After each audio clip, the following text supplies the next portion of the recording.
VIP member today. Oh, yeah! Your boys Chris Caputo and Dustin Bones are back in the house for another episode of the Guns and Radio podcast. We are live once again, baby. How you doing, Chris? It's good to see you, my friend. It's good to be here every Tuesday night here on the old YouTube. I'm doing all right. I'm doing pretty good. I've had myself a long ass day today, but I'm still here, 3 or 4 coffees deep. Here to entertain and shoot the shit and make fun of celebrities who will never know my name ever again. So yeah, Oh, they will after this, especially if they maybe. end up on a roast. Or AI roast these people again like last week. Oh man, that's a pretty. We had a pretty brutal roast of Mr. Izzy Stradlin last week. I Go check that was. out in the Like, archive. I was almost no holds barred, right there. I was like, oh shit. Call the Yeah. fire department. Someone's getting their ass torched. Oh hell yeah! But we've got a lot of stuff for you tonight. We're gonna handle the rock and roll news like we always do. We're gonna do our fantasy rock draft like we always do, and this week we're gonna answer your questions about Guns N' Roses from Reddit that we stole. So that's Yeah, gonna back be on the fun. Reddit train. Oh hell yeah! We did this once before and we had a really good show. So hopefully Yeah. we can repeat the success. And if you're out there and you see your question from Reddit on here, we'll give you a little answer. Maybe you can This is learn oh, something. hell yeah. All that's going on. Oh look at here, and our boy Frost is already in the chat. He just Oh came back yeah. from Los Angeles. That ought Bro, to this be. guy was living it up there, man. On the strip. I think he saw like so many bands there while he was there for those few days. I know, man. It sounds like you had a whole lot of fun. We're going to have a whole lot of fun tonight. Ladies and gentlemen, for the 343rd time ever, welcome to the Guns N' Radio podcast.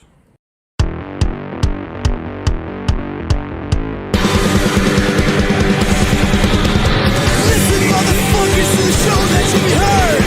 Download on your smartphone the show that you deserve. Streaming fucking bullshit, you know that's what we are. Podcast full of madness, isn't that absurd? It is absurd indeed, and it's going to get even more absurd because we've got an announcement to make. Ladies and Ooh. gentlemen, April 15th, 2026. We are Ooh. going to announce right now, a year in advance, that will be that day will be the 40th anniversary. Today's the 39th of Guns N' Roses live at the Whiskey. We have never watched this show. At least I don't think we have. Not the one from '86. I don't know No. if there's multiple Whiskey a Go Go's out there, like there is the No. We Ribs or haven't not. touched the earliest I think we touched was like 87 or 88.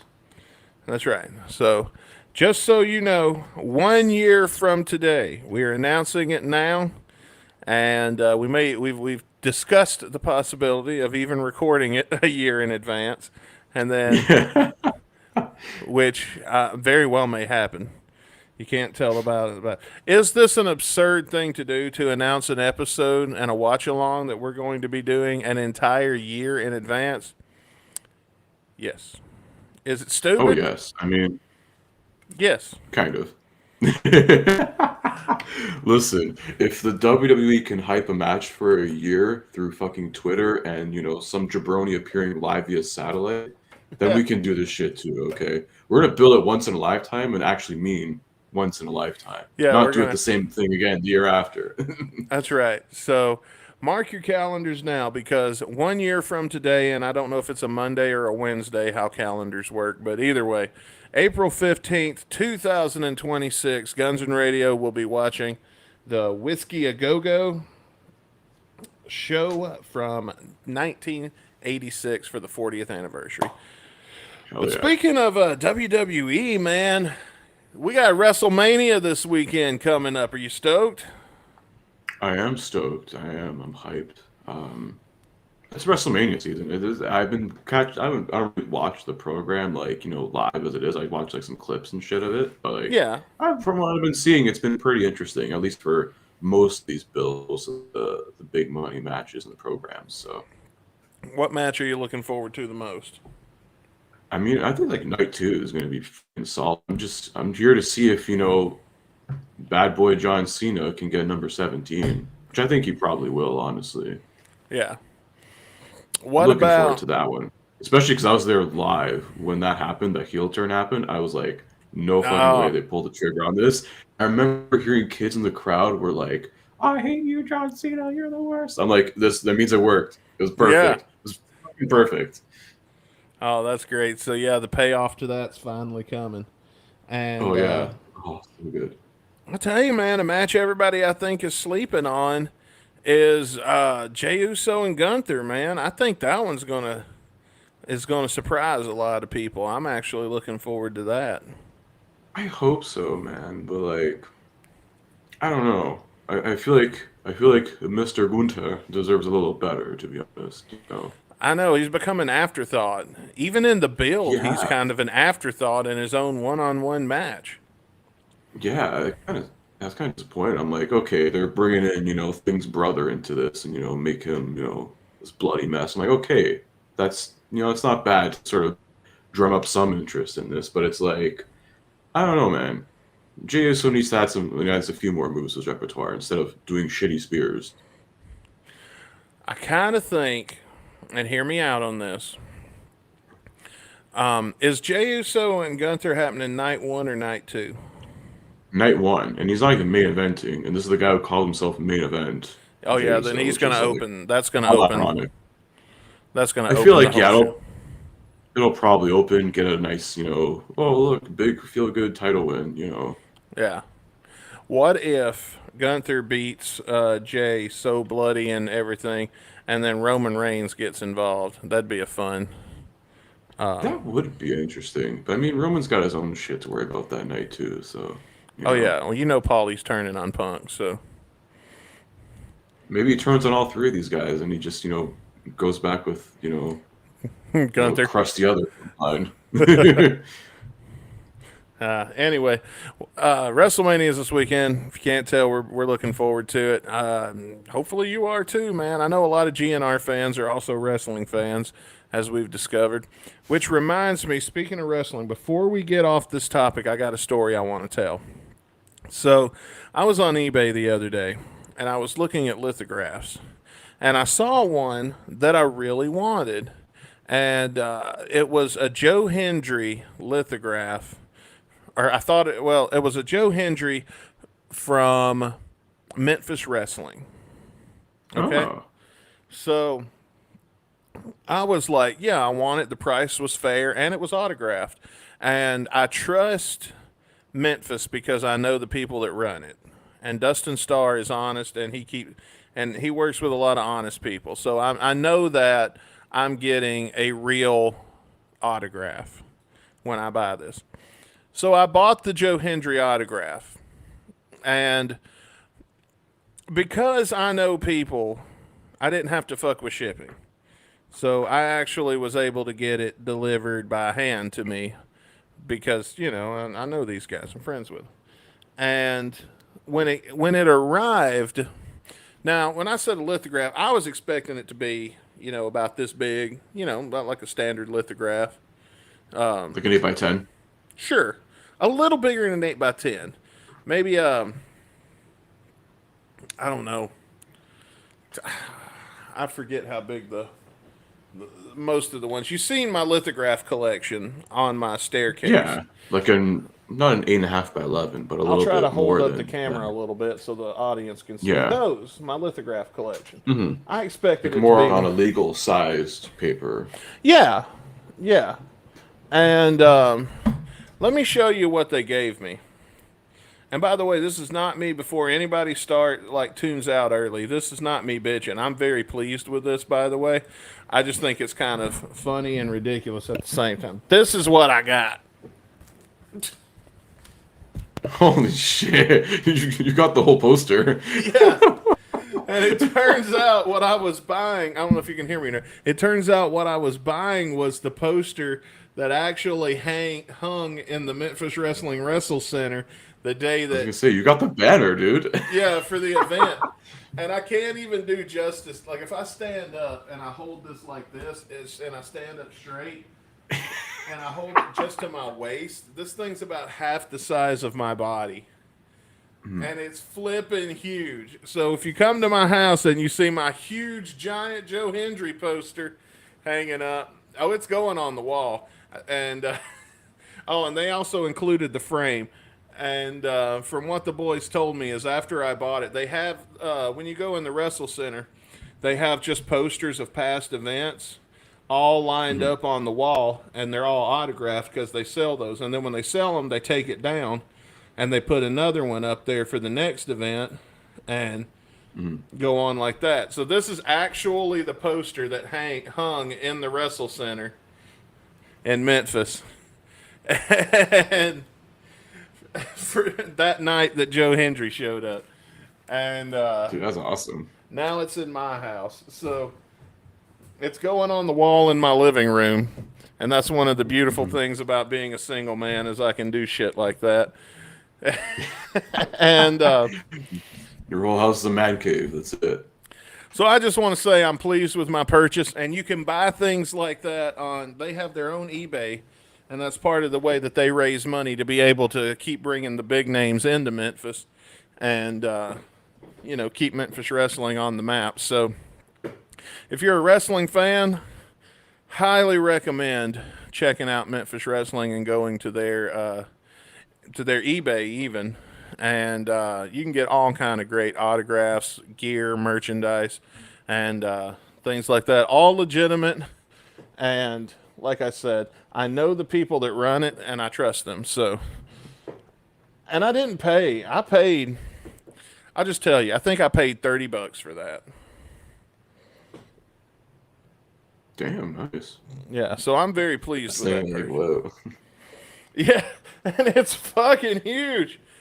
Now what's gonna Holy happen shit. is I'm gonna hang it on the wall. I'm gonna come home drunk one day. I'm gonna turn around and see this giant face smiling at me. Who the fuck's in my house? And I'm probably gonna punch. I didn't say your name. Don't appear in me, you son of a bitch. Now that's who I want to see show up at Mania. I want to see one Joe of these Hendry days.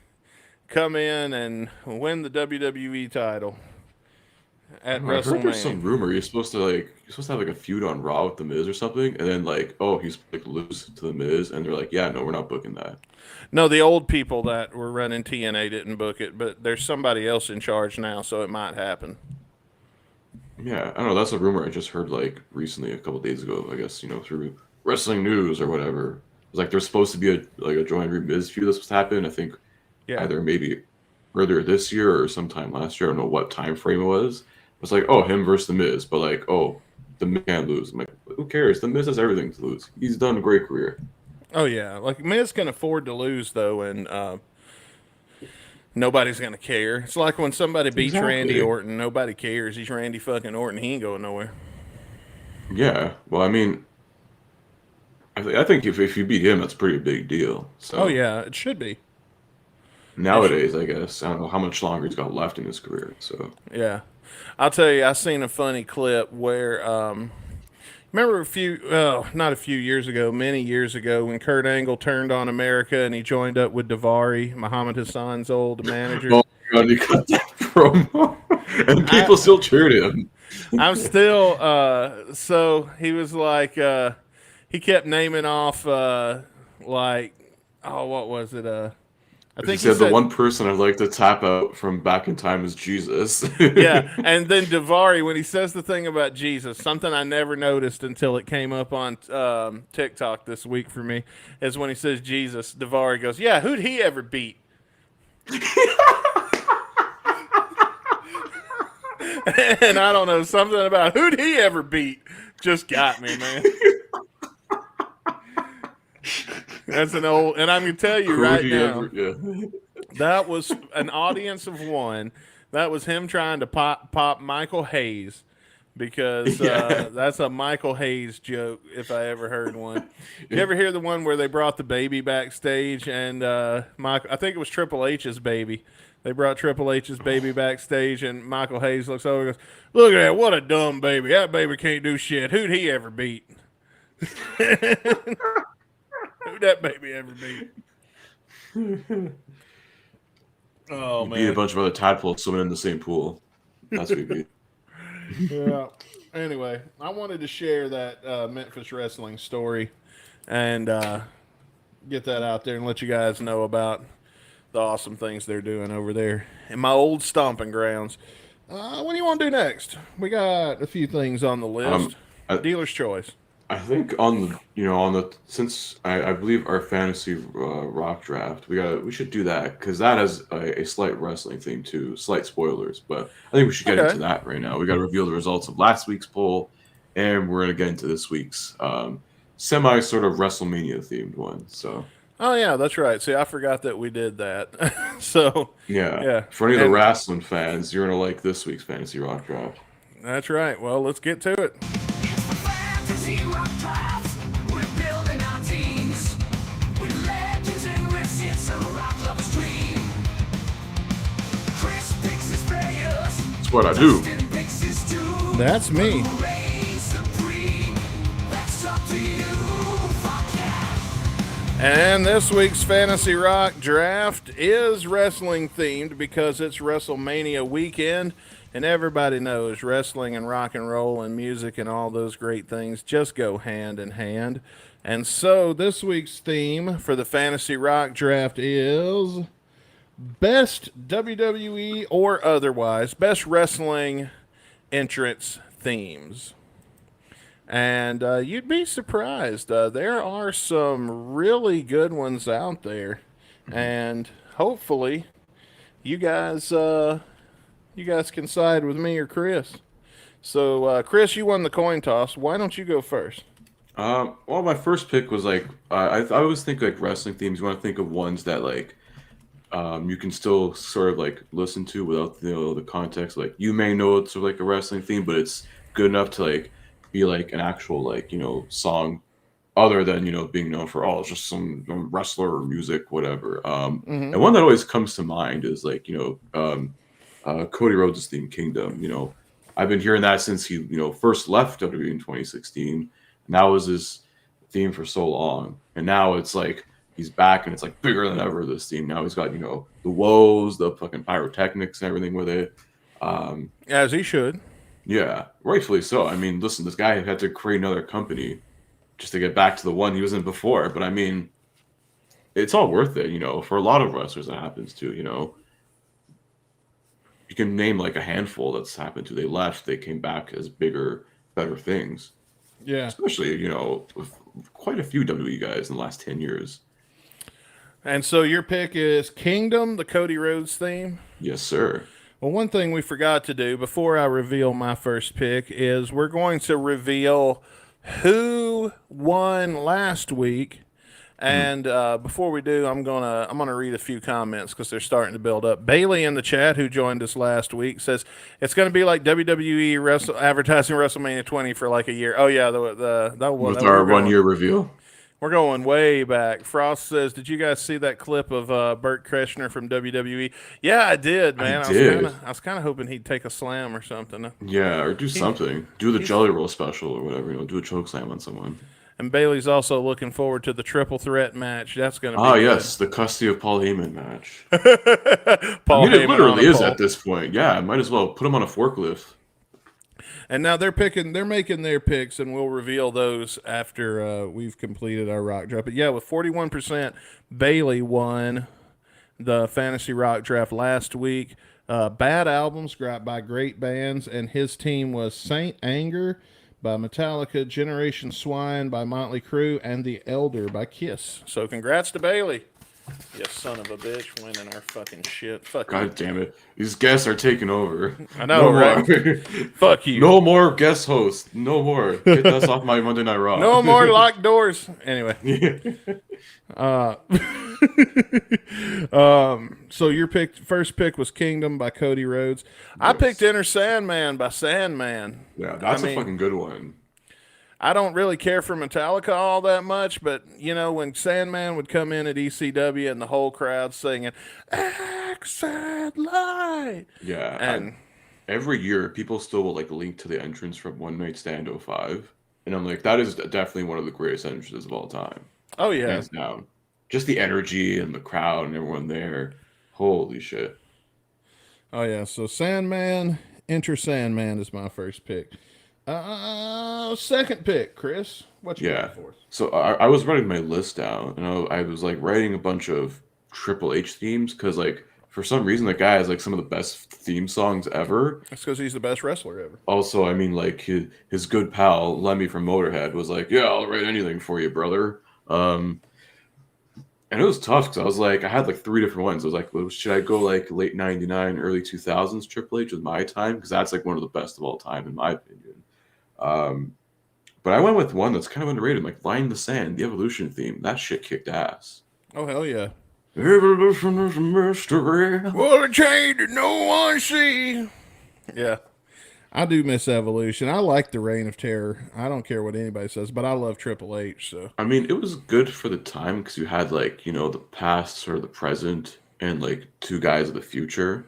So it's a good way of like, um, the two other, like Flair and Hunter, like building these other two guys up. I mean, they kind of kiboshed Randy Orton's time with that weird ass face turn, but I mean, it did work wonders for Batista. So yeah, and I'm gonna tell you, I liked Triple H, and everybody back then was like, "Oh, he's only there because he's fucking the boss's daughter," and I'm like, "Yeah, yeah, it's because Stephanie was my favorite of the women when I was a prepubescent, when I was just going through puberty." And Stephanie McMahon was out there looking hot and fine. oh yes, SMH on the T. I mean, Chris Jericho just calling her a slut every week is great. Dude, I thought Stephanie was hot. I thought she was the hottest one, man. Everybody else liked Trish Stratus. I like Stephanie McMahon. Now, granted, her voice would get on your nerves, but you just got to mute the TV, and then, bam, hot all over again.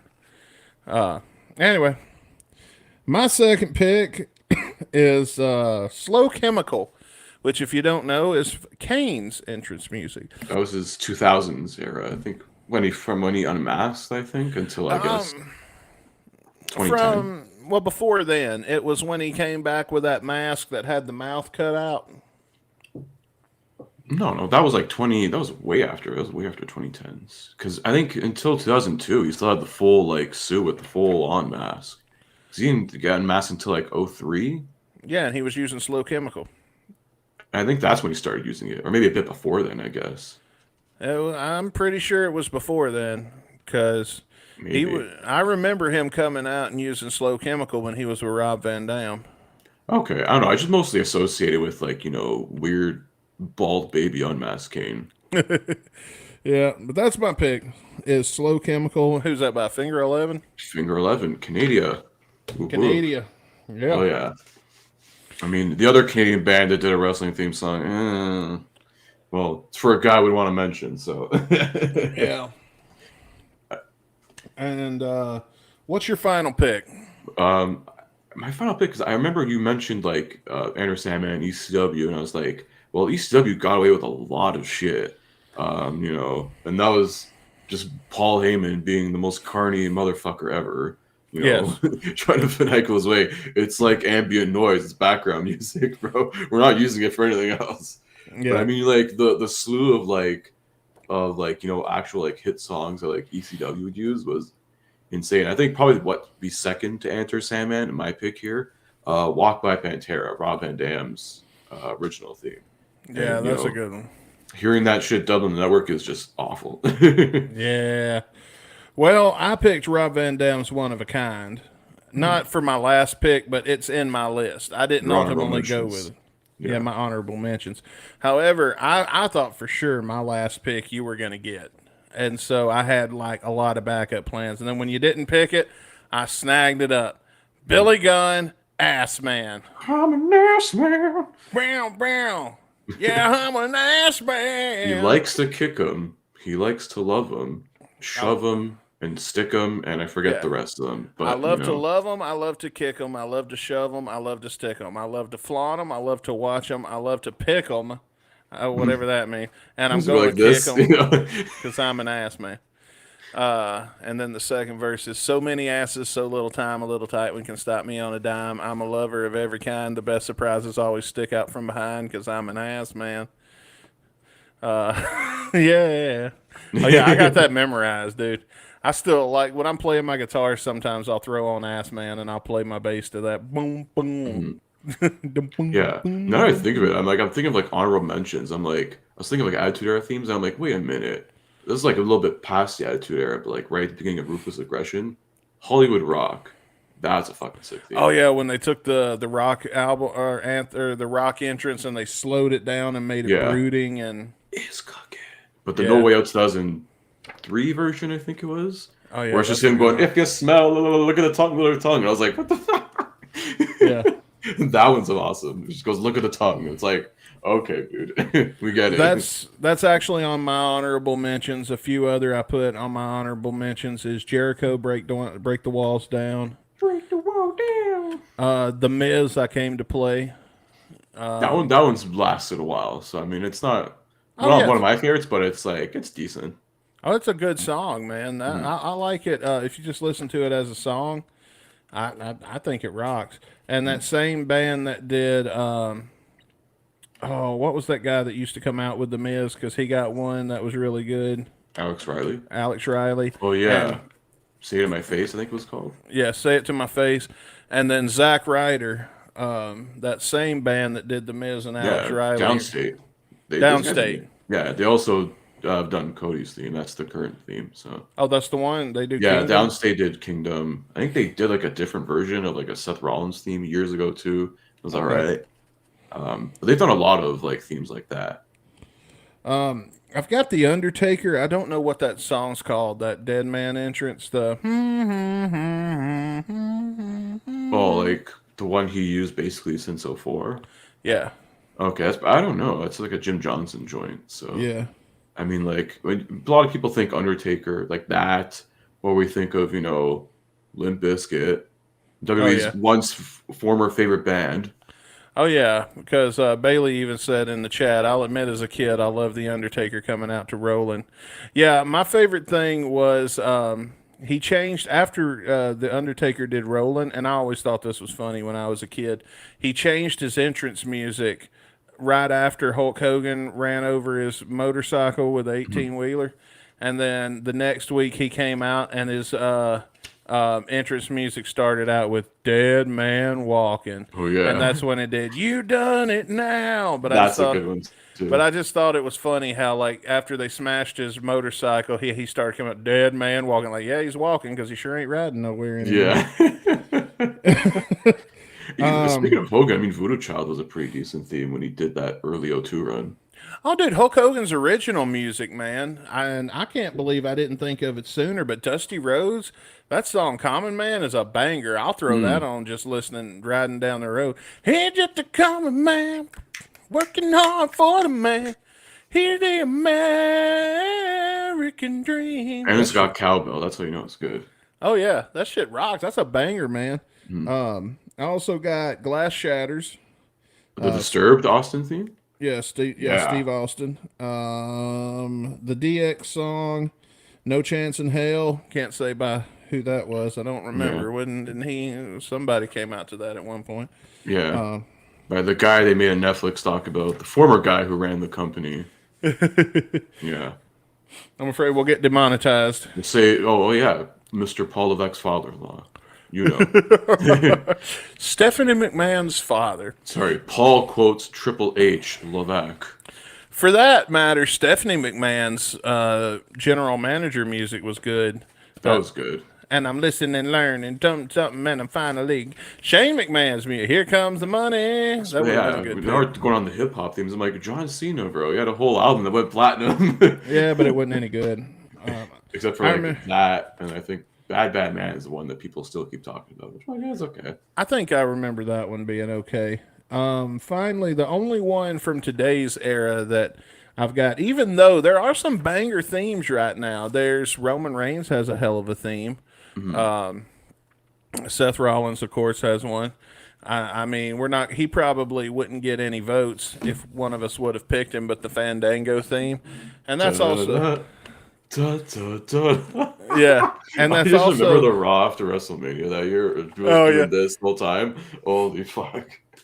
yeah, and the only one that I picked, but I ended up not picking it because I didn't think it would get any votes, is Sami Zayn. His music right now is probably my favorite. I play that shit all the time. I love listening to Sammy's theme, and it's just a repetitive instrumental, but it's fucking catchy, and I really like it. And let's see, there was a couple others we were talking about. There's some really good ones, but let's check the chat because Bailey's got a good one here. Brock Lesnar's theme is another good one, as well as the NWO theme. Yeah, What about the one? It's okay, but it just gets fucking repetitive after a while. the Wolfpack's better? Don't turn your Wolfpack, back on the Wolfpack. That thing kicks ass. Might wind up in a body bag. Dun, dun, dun, dun, dun, dun, dun, dun, dun. Yeah, Bailey says bring back Jim Johnson. I actually watched a Conrad Thompson interview with Jim Johnson on ad-free shows, and he got screwed. He feels like he got screwed. It was political. Oh, rightfully so. Yeah. Let's see here. Bailey's like, I could pick like 50 things. Well, we just did. Well, I think we just did almost. Yeah. Here's another honorable mention from Bailey. "I Walk Alone" by Batista. Oh, But yes. Him and Frost went in and made a few picks. So let's look at Frost first.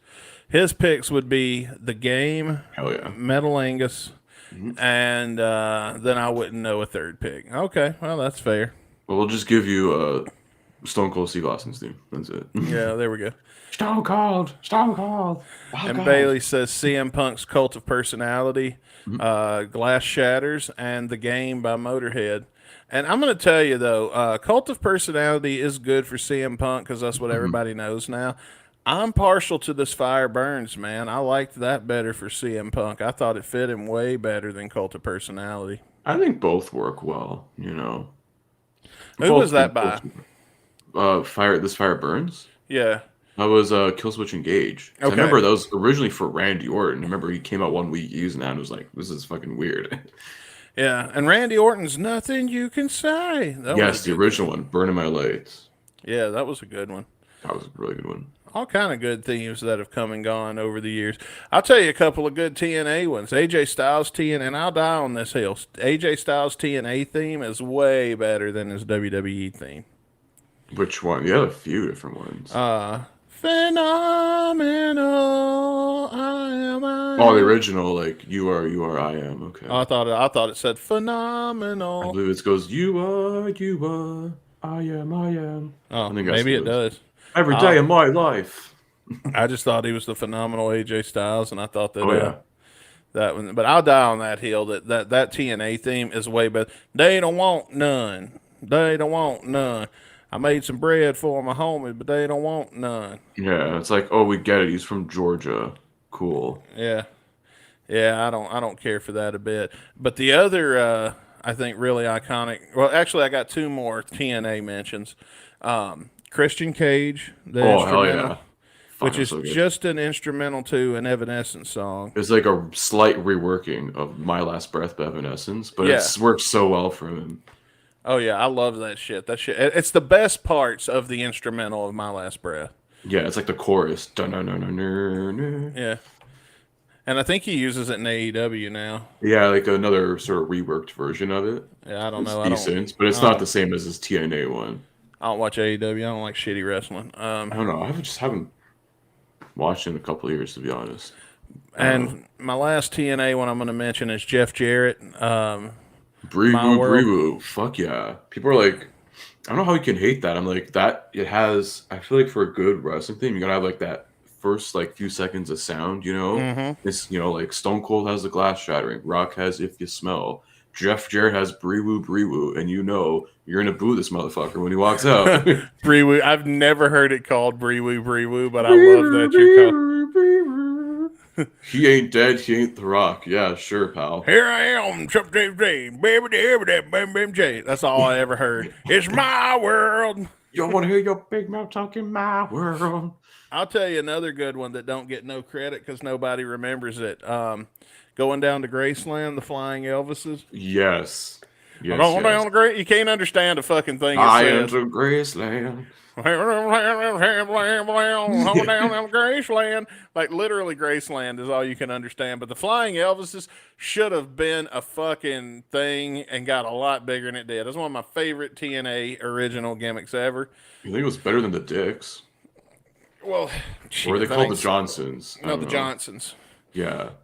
Yeah, the Johnsons. I forget who that was. I think it It was was the Sheen twins. Yeah, in a mask because weren't they kind of? They were in like the weird, like, tan colored friggin', Yeah. skin penis colored looking suits.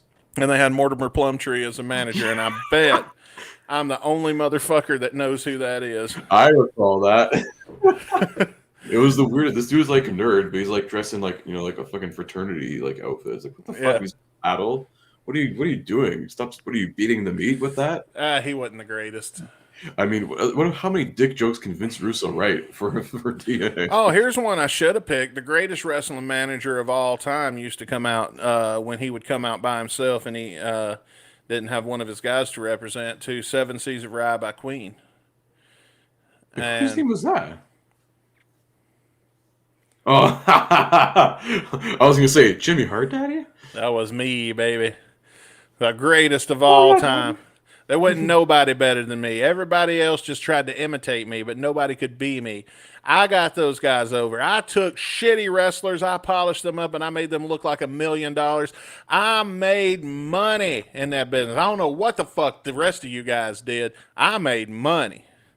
All right, I wasn't working at no fucking 7-Eleven on Monday through Friday. I was coming in late on Saturday and still making more money than y'all because I was putting y'all over, and I was the reason there was people coming into the crowd. They came in to see me. They loved me. They didn't know they loved me, but they couldn't live without me. Hating me was the only thing some of these people looked forward to every single day of their sad, pathetic fucking lives. I was the greatest thing that ever happened to Boonville, to Memphis, to Atlanta, and anywhere else I ever fucking showed up. I was the best thing in the NWA.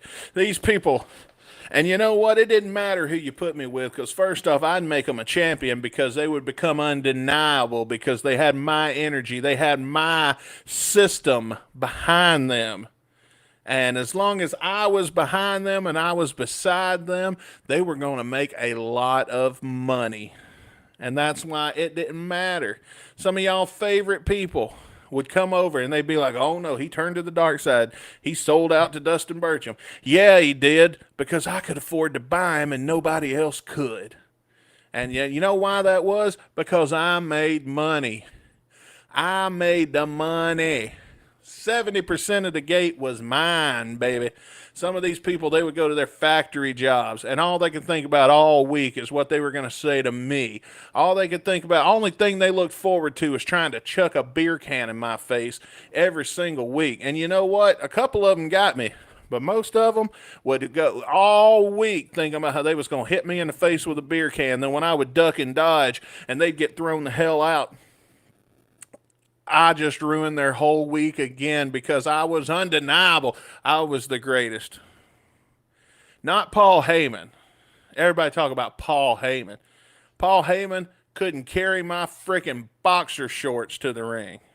I was the greatest manager of all time. Not Jimmy Hart, not Jim Cornette. They were great in their time, but I was great. I was the greatest of all time. Don't you ever forget it. Yeah. Well, I was gonna say, unlike Paul Heyman, you didn't let a company go bankrupt. So, well, if I did, it's because I took all the money. I had the best contract. What can I say? I can't help it. Y'all just didn't know how to negotiate. Y'all wanted to work. These guys wanted to work for $5, $10, $20 a week. I wasn't getting out of bed for less than $250. I wasn't walking in the door if I didn't have $100 in my hand before I ever stepped foot in the building. And they paid it. Because I was that good. One of the boys is watching this right now, and they're going to start calling these old promoters bitching. Well, it's too fucking late because I done spent the money. So, all right. We're now in RF Video shoot interview mode. Now say Iron Sheik. What do you think of B. Brian Blair? Oh, I can cut a promo. Oh, I felt it there, man. Holy shit. I may not can host a rock and roll podcast worth of fuck, but I can cut a promo. Yeah. But anyway, there's your fantasy rock draft. After the show, you will be able to go vote on who won this week's wrestling things. We've talked a lot of wrestling, and it's actually felt good, man. Yeah, holy shit. It's better than we actually tried doing our own wrestling show like 5 years ago. I know, man. I think that's over on Patreon now. Yeah, we did a few episodes of it. It was all right. It was all right. Yeah, well, there's too many of those. That's the thing too, And I was like, there's so many that do it like way better anyways. It's like why bother trying to carve yourself in an already oversaturated and like still niche market, Wrestling in general, even. Yeah, and I find when I listen to our wrestling podcast, it just made me want to listen to some other wrestling podcast.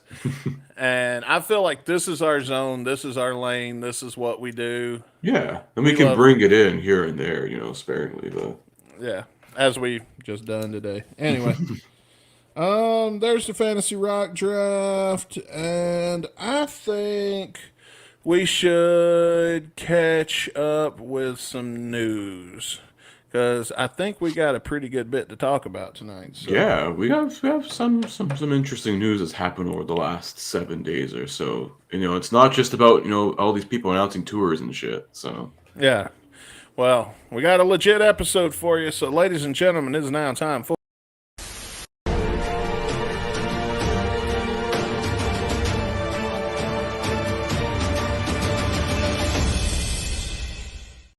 Rock and roll headline news, and here's Chris Caputo. All right. Well, we do have Guns N' Roses news. I'm going to save for the end, but I will start off with also Guns N' Roses news here. As you saw, Slash was, I think, hacked over on the site formerly known as Twitter. So no, there is no Guns N' Roses meme fucking crypto coin. Slash was hacked on Twitter, and now he's basically like, I've been hacked too many times. I am literally off this platform. I'm done with this shit. So congrats on you, Slash. You got the fuck out of the cesspool that is known as X. Oh, wait a minute. Dustin, no comment? All right, cool. Moving on to the next one. Oh,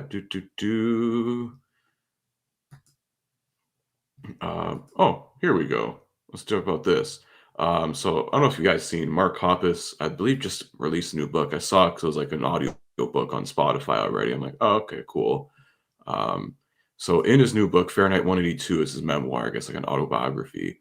Fahrenheit 182. That's pretty cool. Yeah, which is classic. So basically Mark Hoppus may have actually assisted in the capture of Saddam Hussein over 20 years ago. What? Yeah, so according to him, this is what he explained in his book. So Saddam... Yeah. Before we get started, did Hulk Hogan help write this book? No. No, brother. Unless it involved him slamming the 5,000-pound Andre the Giant in front of 9 billion people at the Silverdome. No.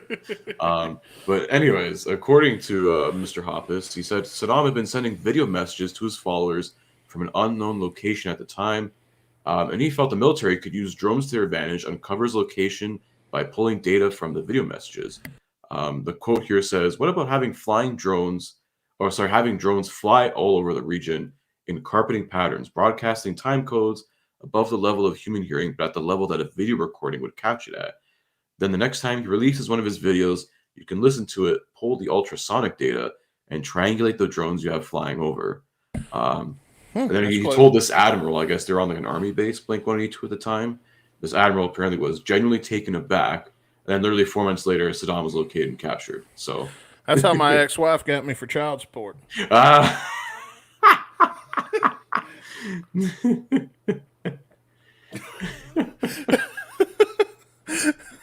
Damn. You can triangulate anything from fucking videos nowadays. Stop taking videos. Oh, Dear host of Instagram, stop posting reels from Coachella. We know where you are. So does the government. We get it. Some guy on OnlyFans bought you Coachella tickets. Exactly. Get a real job. You sucked a cock for Coachella tickets. Who hasn't? Yeah, fair enough. Okay. Male or female, doesn't matter. Or you whatever. got me. I had to see that GNR reunion. I really had to see AC/DC play 10 years ago. Oh man, what else you got? Well, this is going to lead actually into something about Coachella, but before that, I don't know if you guys heard about the wife of Weezer's bassist. Apparently was involved in a police shootout and charged with attempted murder. Oh, So this took place about literally a week ago, Tuesday afternoon. LAPD was searching for a hidden run suspect around the Eagle Rock neighborhood as they entered a residential backyard. This is the base of Weezer. Scott Schreiner, his wife Lauren, emerged from, I guess, her house or a neighboring house, whatever, with a handgun. And the police told her, like, drop the weapon, but she refused. She points the gun at the cops. They fire, strike her in the shoulder. And she's booked with attempted murder. So, man. and apparently she was released on $1 million bond. So have fun. Yeah. And then speaking of Weezer, they still had enough time though to play Coachella this weekend as a last minute thing. I'm gonna tell you, man. Everybody wants a wild ass woman till you start dating a wild ass. Exactly. I wouldn't trust a woman with a 9mm. So I don't know if you've ever dated a wild ass woman, but ain't nothing worse than dating a wild ass woman. yeah, man. Like imagine if Lita Ford pulled a Glock on you. Oh, she would, dude. She's She fucking would. nuts. She's nuts. Or Yeah. oh fuck, who was that one chick we did in our like one Queen of the Ring thing? I forgot her name. Joan One Jett? No, the one that was like a bodybuilder but turns like a punk rock singer. Oh, damn.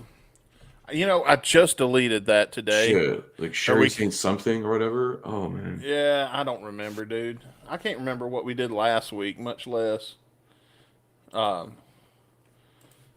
we did that long ago. There's someone in the chat. Yeah, let us You know. know, if the name sounds familiar, I probably will. But yeah. So that's the whole story of. That's a crazy week if you're the basis of Weezer. You know, my wife shot a cop, but I still have to go play Coachella for all these hipsters.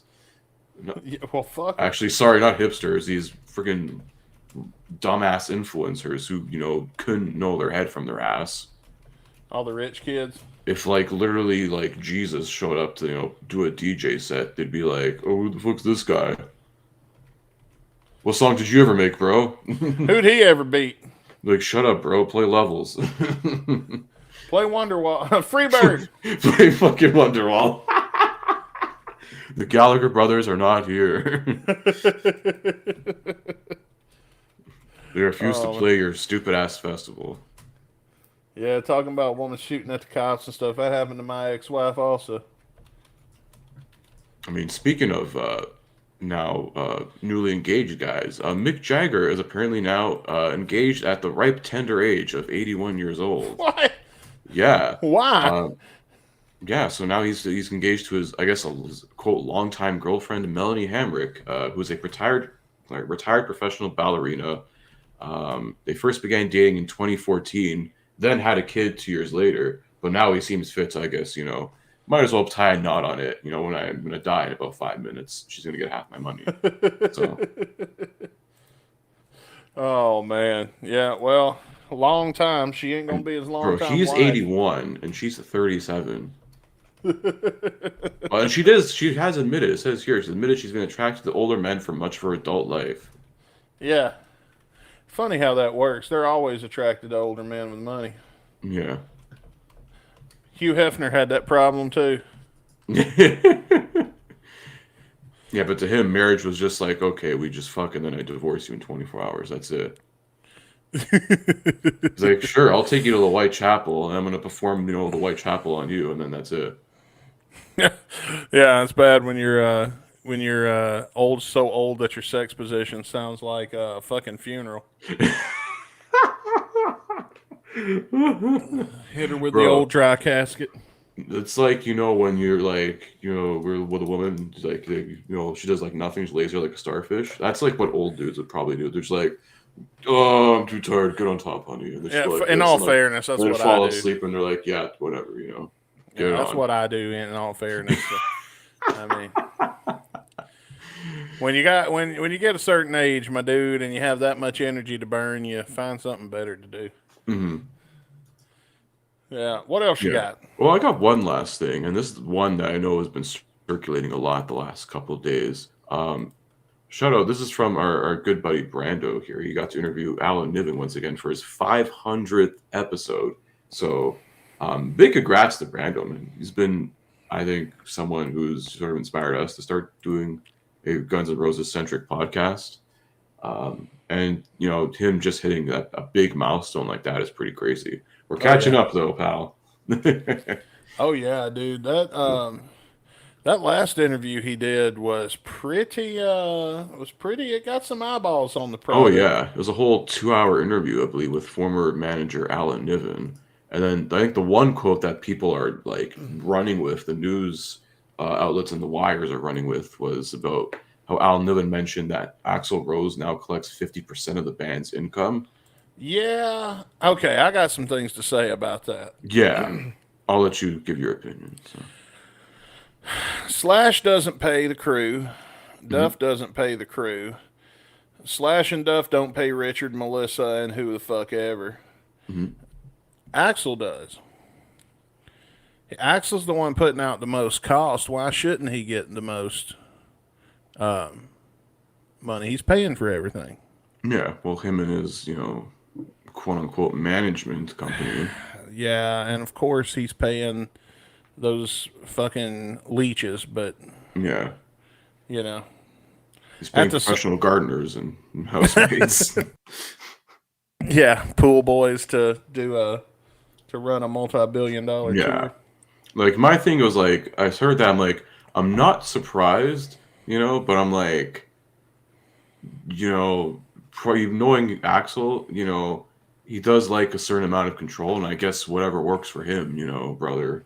I mean, It worked for me, dude, brother. look at a lot of the other greats of all time. Like Prince controlled literally everything, every fucking single note of music that he put, from guitar to recording it, he controlled all that. Michael Jackson, to an extent, controlled a lot of his own shit. His finances, not so much, because he did go broke for a while. But another case for another day on that, So I can see why, he definitely wants some sort of, aspect of control. I mean, some people would be like, oh, it's too demanding, or he's a prima donna, and he wants everything, blah, blah, blah. I'm like, He so pays for everything. he was the one guy that stood there for 40 years, Yeah, I mean, Slash and Duff quit. They weren't fired. They quit. They They walked quit out. of their own accord. Why should they get? I mean, the fact that they're getting 25 or what is it? Like, yeah, about 25% each is a pretty sweet fucking payday compared to everybody else. Because, Yeah. like, Fortis and them, those guys don't make what you think they make. I'm pretty sure they make about the same as me. Yeah. But part of me is also like, how you're the former manager of Guns N' Roses. How the hell would you know this shit? Where are your sources when you're throwing out shit like that? You haven't managed this band since '91. And Okay. I don't know, to me, Alan Niven, cool, he has some great stories, respect him. But to me, he just sounds like a very bitter old man, That's fair. I mean, where do you get the source? I don't know. Yeah, where's your source on that? Are you still somehow secretly managing this band? Like, what the fuck? You sleeping with Betta on the side? Maybe. I don't know. To me, when I watched that, Nothing But a Good Time, that little 3-episode little mini series on Paramount Plus, and he was interviewed a lot for it, he just sounded so fucking miserable and negative. I'm just like, why the fuck are you here then? Yeah. Why are you here? If you want to, be wah wah, oh, this sucks. I'm like, cool, bro. Yeah. He's there for the money. Yeah, exactly. Whatever I'm not- money, I mean, he is releasing a book soon, so we'll see. Maybe who knows? We'll have a Guns and Radio book club. We can review whatever shit's in there. Yeah. Yeah, come join the Guns and Radio Book Club, the only book club where we just watch the movie. No, it's movies that rock, man. That's right. We got to do another movies that rock. We hadn't done That's that true. in Yeah. a long time. Yeah. There's some other quotes even too that Niven actually said from here. It says, well, back in 20, I think they quoted something else he said back a couple of years ago, where he has no hope or interest in a Guns N' Roses album. And a lot of us, I think, feel the same sentiment. Yeah. So yeah, and his thing on the whole 50% was basically Axl wanted to be in control of everything, blah blah blah, and look what it gets you: a boring solo record and a shitty thing of punk covers. Yeah. The punk covers weren't that shitty. The Charles Manson song, yeah, that's pretty fucking shitty. Yeah. Okay, I give you that. Don't give But me that. Slash and Duff let one in a million happen. So I mean, how great was their business decision? Exactly. Well, those two are drugged and drunk on some other shit, so who Who'd they knows? ever beat? Who the fuck did they ever put over? Am I fucking going over, pal? Don't work for me, brother. Sorry, bro, not today. You were taking the leg drop in the 3 count, bitch. Look up at the lights. Yeah, you're right. Because okay. I gotta admit, I hadn't watched the whole thing yet. I was planning on it, but the clips and highlights I've seen, he does come off, or maybe just the highlights have a negative connotation to it. I don't know. And but good on Brando, man. Congrats to Brando, man. He's getting some good guests lately, and I hope he continues to have that success. Yeah, man, good for him. He's been sort of like, I guess, pioneering for us and a couple others too that were Oh yeah, for that Brando's Guns helped N' us. Roses podcast space. He's been on here a couple of times. We were there on there one time, so Yeah, when we came along, dude, he helped us get on the map. Him and Sid both. Like, I can't say, I've said Yeah. publicly. Now, I joke about certain things that happened with Guns N' Radio Central, or Guns N' Roses Central, that we, not a lot of people know about. So I am kind of poking the bear every now and then, but that's all in good fun. I hadn't told what I'm talking about, and nobody knows when I do it. So, except the people that know. But in all seriousness, though, like Sid never did nothing but put us over and made us look good. Same with Brando. Brando never did nothing but come on, and help us grow. And both of those guys have been very good to us. And hopefully, you guys that support us, if you've not checked them out, hopefully you'll go support them as well, because they were very good to us when we were coming up. Bailey says Alan in that interview didn't talk bad about Beta or Team Brazil, surprisingly. Okay. yeah, that's very surprising. Like, I feel like he'd have to rip him a new asshole. It says the complete opposite when it came to talking about Goldstein. Oh, dude. of course, the guy that took your job. Goldstein. God damn it, he took my job. No, here I am 4 years later still waiting on Goldstein to call me back. Yeah, I mean, I think he messaged both of us and gave us his number, and like Yeah. nothing came of that. I And didn't then even I know that was called him. Yeah, so that was him. I told you, I said I sent you that thing. I'm like, wait, is this actually the real fucking Doug Goldstein or whatever? Yeah, I called him.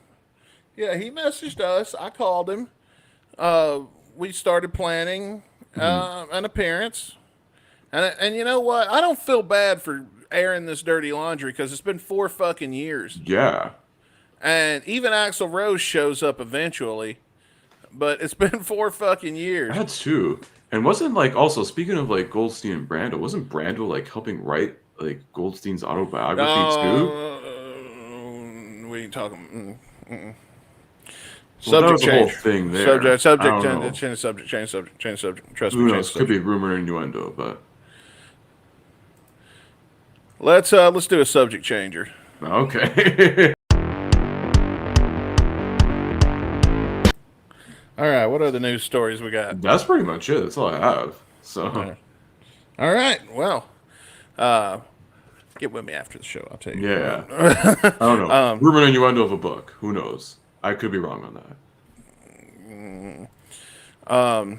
Anyway, I'll tell you what we will do. We will answer some of your Guns N' Roses questions because, we got on Reddit and we took a look around and we saw there were some Guns N' Roses themed questions here that needed some answers. So I made a shitty PowerPoint and we're going to answer some GNR Reddit questions and shit. So And that's shit. that's what this bit's gonna be. So let's take a look at the first question. What got you into GNR? And this comes from Kooky Solution 1384. And Kooky says, I'm gonna call them Kooky. So Kooky says, for me, I was at a store and I saw a shirt with an AFD logo on it. I recognized that it was a GNR shirt at that point, but I hadn't really listened to them.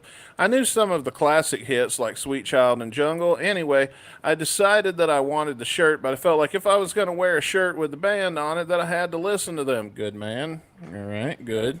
That's what we like to hear.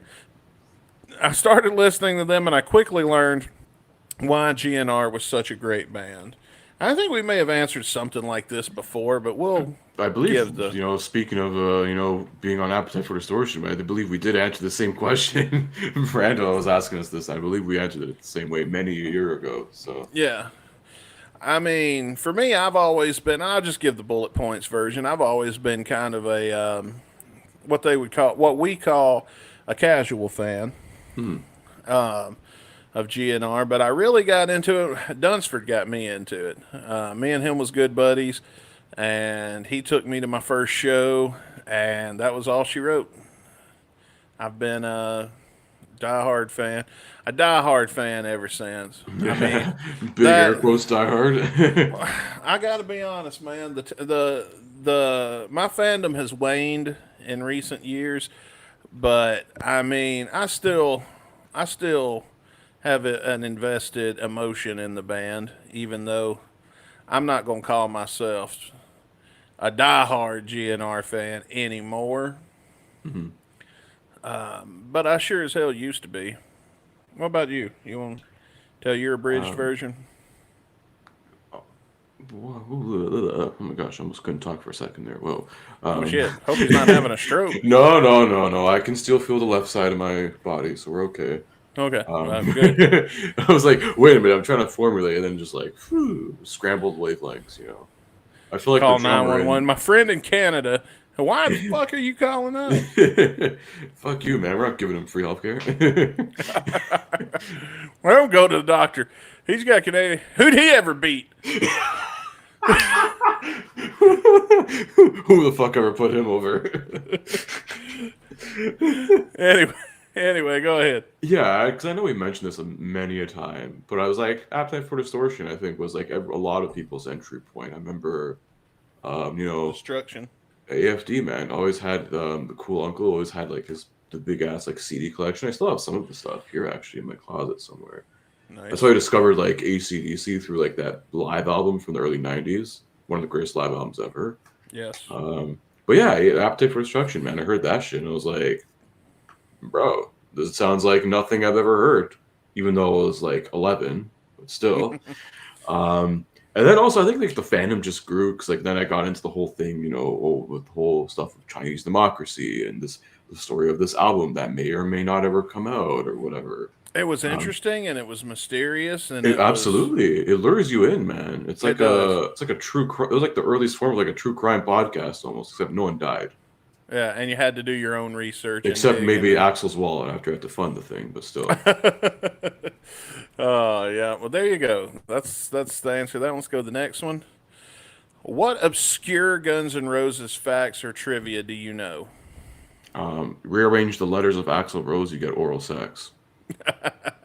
That's literally how he named it. He's like, I just want to name myself after a blowjob, but I'll just rearrange it a little bit. Let's see. I can't remember whose book. It may have been in Doug's book or it may have been in another one. Somebody tells the story about Axl when there was a fly flying around the house and he killed it with a shotgun, like shooting bullets into the ceiling until he killed the fly. That's in someone's book. I don't remember whose, but I do remember hearing that story. Yeah, there's an obscure piece of GNR trivia for you. Axl once killed a fly with a shotgun. Didn't Izzy Stradlin get his ass kicked by somebody?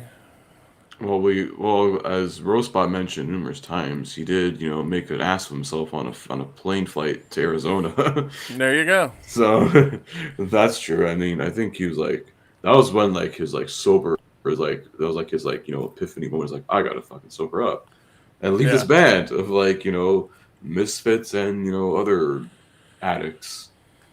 Yeah, and right before the breakdown in November Rain, or the Hell solo, or the Don't You Think That You Need Somebody, when the song almost comes to an end, right before it picks back up, Axl always gets him a sip of water. Oh yeah, or whatever's in that red cup of his. Yeah. Maybe Axl's been on that lean for the last 30 years. Who knows? Pay attention next time. You'll see. Yeah, if there's purple drank, he could be sounding like Lil Wayne soon. Who knows? Axel's having that purple drink. Bailey just randomly says Vince Neil. Oh, it was Vince Neil. Did Vince Neil? I don't think Vince Neil hit him. Oh, maybe it No, was Izzy. It was Izzy that Vince Neil hit. yeah, because I believe he Yeah, thought like Izzy was hitting on his girl or his then wife at the time or whatever yeah, or something. He's like, "What are you looking at my girl, man?" You know. And I think that's when Axel, challenged Vince to the fight. That never happened. That like Eddie Van Halen was like, "I will literally fund this thing myself for it to happen," yeah. Oh man, that's funny. And I bet Vince doesn't even remember her name by now. which is crazy because like if this shit happened, 20 years into the future, now with these YouTuber influencer fights, that shit would have happened with a snap of a finger. It'd be on Netflix. Oh, literally, yeah, it would be on Netflix. Is Guns N' Roses a hair metal band? And this is by a deleted user. I guess I should say that last one was by Immigrant Song 2866. This one is from a deleted user, and they ask, "Is Guns N' Roses a hair metal band? Help me settle a debate. Weigh in with your thoughts and opinions." I have a strong opinion on this, but I want to hear yours first. Okay. I want to say they're not. I think they're like hair metal adjacent. Like there are hints of it in their first album, in Appetite. For sure there is. But I feel like they're like an amalgamation of like a few different things. Like if you really listen to like lyrically, Appetite's very like punk rock. It sounds more like hard rock to me. I think they just came out at that time where like everything was like hair metal, everything, it's rock, it's just hair metal's glam. Um, Maybe in like I guess in some sense their fashion slightly was. I think they were definitely influenced by it, with a lot of the bands that they played with and opened for as well in the strip. You could definitely see that.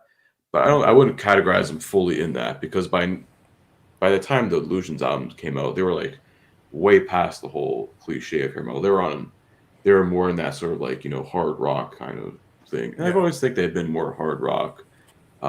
Now I guess you could say definitely classic rock in a sense. So Yeah. I'm going to give a solid no to this answer because I think Guns N' Roses came in at the tail end of the glam metal era, mhm. and which is also hair metal. It's all hair metal. When you think of hair metal, you think of glam. Yeah, And I'm going to say a solid no because while they did some of that shit at first to get discovered, as soon as they made their money, or as soon as they started smelling the money coming to them, they dropped that shit quicker than anything. Like that was the first thing to go was the makeup and the bullshit and the hair teasing and all that. mhm. And I'm going to read that comment in just a second, but they did like I said, they did it at first, but if you look at the old music videos, all the ones where they could be considered hair metal or have that look to them were all basically before Appetite. We're all shot and everything before Appetite blew. When Appetite blew and they started making money, they were like, fuck that shit. I would consider them more, I've always thought of them more as alternative rock or pre-grunge, but I guess I would say more hard rock than anything. 'Cause it was definitely harder than what you were getting. yeah. At that But time, it wasn't like you're listening to like a Metallica album where it's like an 8 minute thrash song. yeah, There's much more like it's different elements to it. when I think of hair metal, I think of Poison, Rat, Yeah. Winter, Warrant, Tiger Tails. I don't think of Guns N' Roses at all, and I don't consider them a hair metal band. And Bailey says more Aerosmith and Rolling Stones influence than Motley Crue and New York Dolls. So I guess Bailey kind of agrees. He also Yeah. says hair metal adjacent. Sweet Child of Mine was more Dream On than Home Sweet Home. I agree. Yeah. Yeah, I agree. They've got some of that sound, but I don't think it's a hair metal sound. I think it's just the sound of the time. Yeah, definitely. And Because I think they came in and then right after sort of like the last couple years of the '80s, like that's when hair metal jumped the shark basically, and everyone yeah, was doing like fucking sign like this. but if you, I don't know, what do you think? Let us know in the comments if you're watching the replay. So let's see here. Guns N' Roses fans, and this is from Faultline97. Who is your favorite female artist? Okay. That's tough. I don't know if I have a favorite. I listen to a lot of like stuff, but I have a favorite, but you're not gonna like it. okay. Taylor Swift. I mean, everyone's got their opinion, I guess. I just think she's like now the most like cringiest songwriter ever. I love Taylor Swift. When you're writing songs about you wake up depressed because it's your birthday, like shut up, you're a billionaire. Stop fucking crying about it. I don't even care. All y'all, I don't even care. And it ain't got nothing to do with Travis Kelsey and the Chiefs. That was just a happy coincidence. I love Taylor Swift. I also like Lady Gaga. Love Lady Gaga. I I would say listen. Gaga. I like her more earlier stuff, but I Yeah, mean, me like, too. she has like some songs here and there sprinkled in. I was actually, yeah, I was like literally on the car ride home. I was listening to what came up on my Spotify. Oh yeah, Judas. That's a great Gaga song. Oh yeah, and even Lita Ford, the female Axl Rose. I love her. Joan Jett. Yeah, Joan Jett and the Blackhearts. Speaking of actually all female bands, there's a great one. They're more indie though. The Beaches. They're a really good band. I like their stuff, recent stuff. Yeah, but if we're gonna pander to the Guns N' Roses community, I'll say Paradise Kitty. If I'm being honest, Hell yeah. I've already told you my opinion. There's a million great ones out there, though. Yeah. I mean, that brings you back to another question, Vixen. Hmm. So let me ask you this: is Vixen hair metal? Oh, they definitely were. Yeah, that's what I was Oh, they thinking too. 100% were. Oh, Franz says Melissa. Yeah, right. Come on, bro. You trolling? Yeah, stop trolling, You fucking with me? He's bro. fucking with me. Oh man. Bailey says Spirit Box and Poppy are decent. Yeah, Who's that's more like the modern sort of like hard rock metal now. I know Poppy has like been used a lot in for WWE sort of their pay-per-view PLE themes. what's that bitch's name? Olivia Rodrigo or Rodrigo? Yeah, Dude, Olivia Rodrigo. her shit's got definitely punk rock influenced. I ain't Oh, gonna say it's punk, 100%. but it's punk rock influenced. It's more, I guess, more pop punk, but still, it's punk-ish, you know. Oh yeah, I dig that, and yeah. So there you go. There's a few ideas for you. Oh, even Whitney Houston and Tina Turner. There we go. We got two great female artists there. Frost says, "Don't blame me, Brett. Blame my ex." That's a Beaches song. Shout out, man.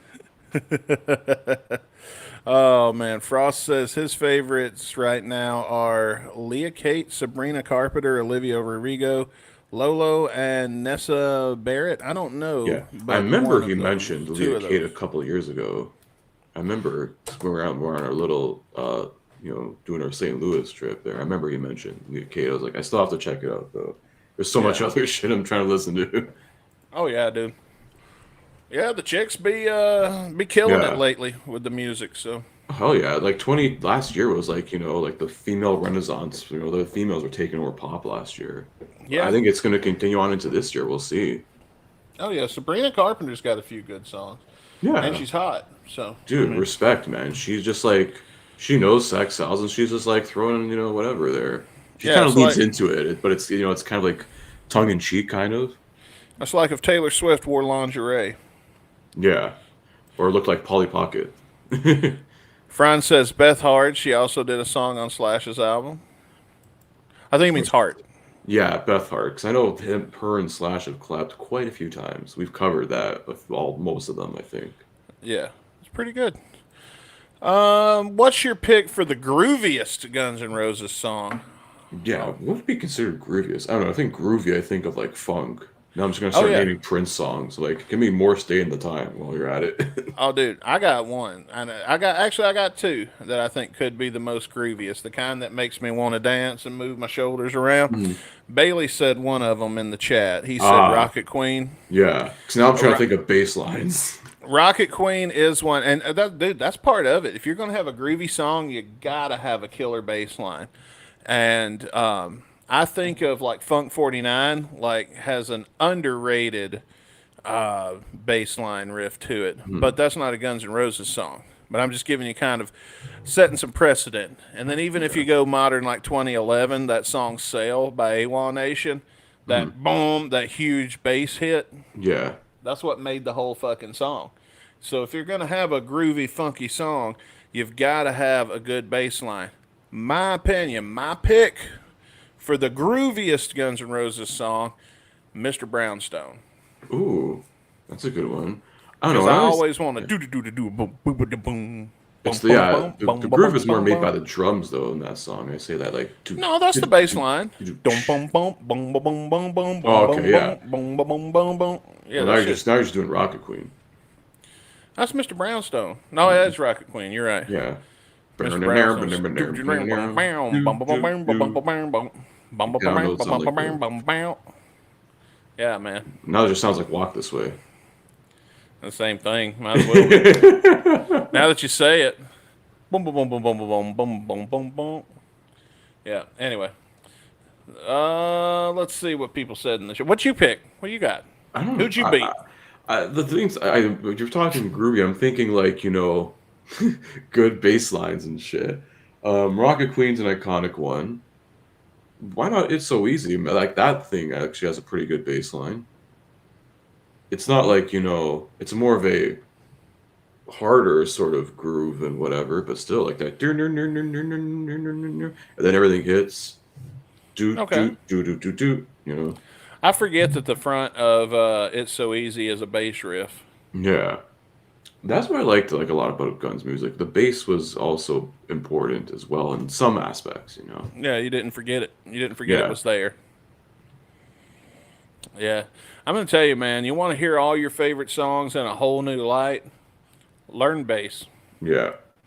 Because when you learn bass and then you get that ear that starts listening for it, you're going to find guitar solos you never knew existed. Yeah. Boost your bass there on your EQs. You'll see. Oh, yeah. Yeah, most of the time, lead gets all the love, but man, bass is what holds the band together. People say it's drums, but I feel like bass is what, as I a feel like bass, it's a combination of both. a good bassist will keep a shitty drummer on point.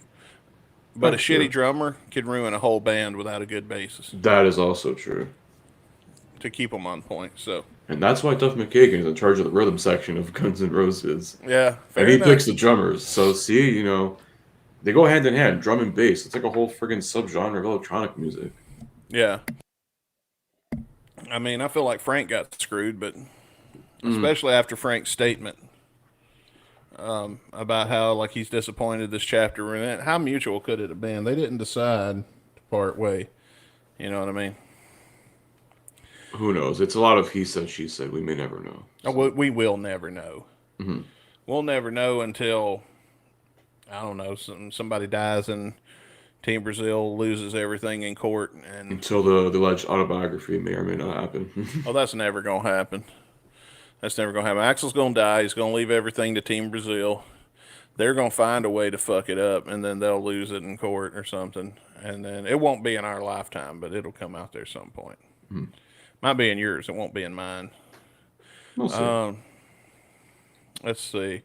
Bailey said Rocket Queen. Franz said Dust and Bones. Oh, that's a good one. Do, do, do, do, do, do, yeah. Yeah, I can see that. Mr. Brownstone. See, I told you. And Bailey also says, or Bad Obsession. That's a good one. Yeah.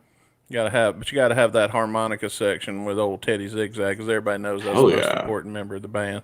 Zigzag's the man, dude. Yeah. What was the best Guns N' Roses concert ever? Ooh. That's tough to pinpoint. This one comes from Responsible Sky 1407. Yeah, see, he went with Rock Am Ring 06. It's not bad. And we did do a watch along of that many years ago on this show. Check that out on the archives, by the way. Yes. Let's say not best. If you could pick one to be your favorite, I've got a favorite. Everybody surely has a favorite. What would be your favorite? Oh man, that's tough. Because I have to go pick like one from each era, it seems like. I just pick one overall. Overall, ooh. You got all yours from each era now. Choose your favorite out of those. I know we watched a couple of my own favorites here on this channel. Iceland. Yeah, not in this lifetime. Huh? Man. I don't know. One for me personally, it was like one of the. Remember, I think when I was, right after Chinese Democracy came out, a lot of bootlegs. I got into sort of that sort of thing with circulation of bootlegs and all that stuff before the show's getting taken down on YouTube for just unknown apparent reasons. Um, Tokyo '09, because it was long. It was like a nice 3.5 hour show, and they played like literally almost everything off Chinese Democracy, which was awesome. Yeah. And they just That was a kept good show. going and going and going. I was like, all right, man, keep it rolling. Let it never end.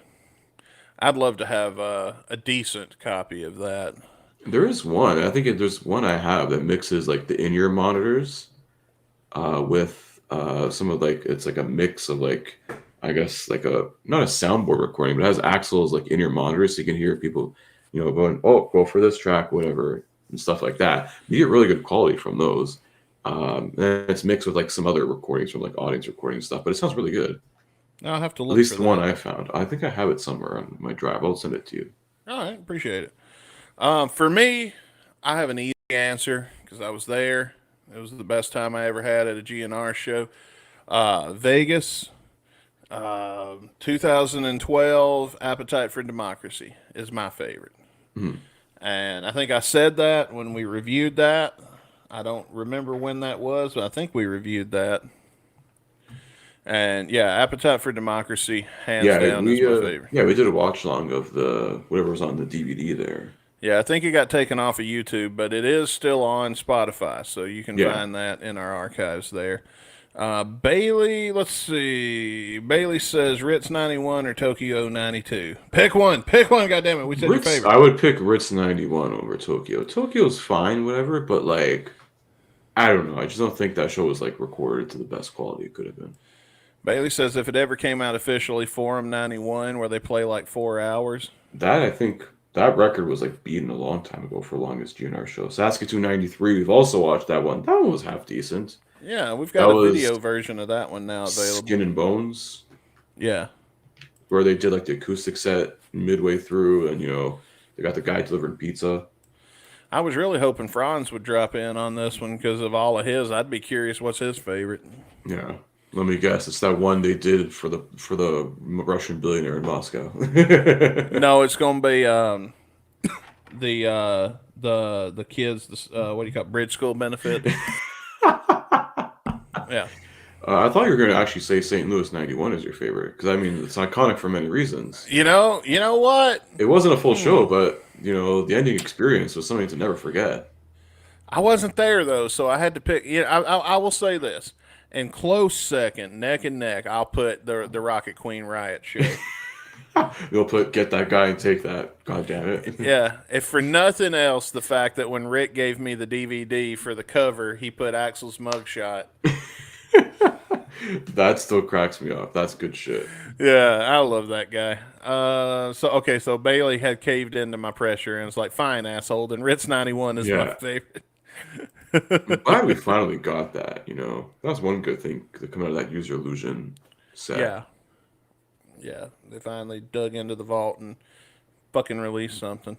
I'd like to see the rest of those tequila sessions, those Rose Bar sessions. I know there's more to that than what they put out. Yeah, I think people have found it, but it's like not the Shitty best quality. quality. Yeah. Yeah. Well, they originally weren't even the best quality anyway. So there's like someone's just recording it. Like then again, this was back in 2010. You Yeah. have really great recording quality back then. Yeah, fair enough. We should do that. We should put that in our list of You at the Rose Bar, baby. the Rose Bar sessions. We should watch that someday on here. I'm down. Yeah, man. More acoustic GNR shows. Yeah, well, one of the two. I think there's two. Yeah, I guess if you count that CBGB one from like the late '80s. No, I was counting the Bridge School benefit, but Oh, there's that another. too. But like I think during the early days of like the 06, 07, during that Chinese Moxie tour, they were doing like after shows for like select fans with like all acoustic stuff too. I remember. Oh, well, that's And cool. like I know like in a couple shows after in London, they did like a special like acoustic whatever. I think they did one in Paris randomly. I just remember finding like recordings of these and stuff. Not good quality, unfortunately, but Yeah, fair enough. yeah. Well, let's move on. New Guns N' Roses song, perhaps. And this is from, I cannot read that username to save my damn life. I made it too small. Deshin74 says, New Guns N' Roses song, perhaps. What happened there? And then they go on to clarify their question. I was listening to some new stuff on Spotify and I came across the new GNR song, Perhaps, and the mix mastering is dreadful. What the hell happened here? Can you guys check it out and confirm I'm not crazy? I don't know what you're talking about. I thought it sounded fine. Well, I mean, if you're listening on Spotify, you're not really listening for sound quality, to be honest. Let's be real. Fair enough. Spotify is not known for having like great sound quality. If you want that, go listen to that shit like on Apple Music or like Qobuz or something. The mix mastering probably isn't that great because it's a song from recorded way back in 2099, and they just tried to overdub a few guitars on it. Yeah. It's like, oh, Slash and Duff are totally on the song, guys. So we just overdub that on top of this creamy, nice little sandwich that is, the song. I thought it sounded good. I don't know. It's out of the 4 singles that we got from this band, it's probably the best one, I'd say. Even if it does have some weird sort of mixing mastering issues, I can see why. Bailey said the General has more production. Yeah, the General sounded Yeah, like I shit. don't understand why that was released. Put that in like the Chinese Democracy box set. If you ever fucking make one of those, Yeah. that should have been left there. Like, I don't know why that's there. Yeah, it's there because Rick told somebody he had it and he was lying. Damn it, Dunsford. Oh, dude, you can't convince me that Rick's not the reason we got those. We got That those and songs. the monsters, whatever. Yeah, they sat on the shelf for 20 years and you just decided to release them for no reason. Yeah, fuck you. We're gonna randomly play it one time, and then it's like, okay. Yeah, well, anyway, there you go. Your opinion on Guns N' Roses. I guess we can use this as the state of the union or the state of the band here. I'm a 13-year-old, but I love GNR. Oh, and this is available can 1169. And they say I'm a 13-year-old, but I love GNR. You probably shouldn't have been listening to GNR at that age. Also, you're 13. Get the fuck off of Reddit. You know how much porn is on there? A lot. Oh, there's a lot.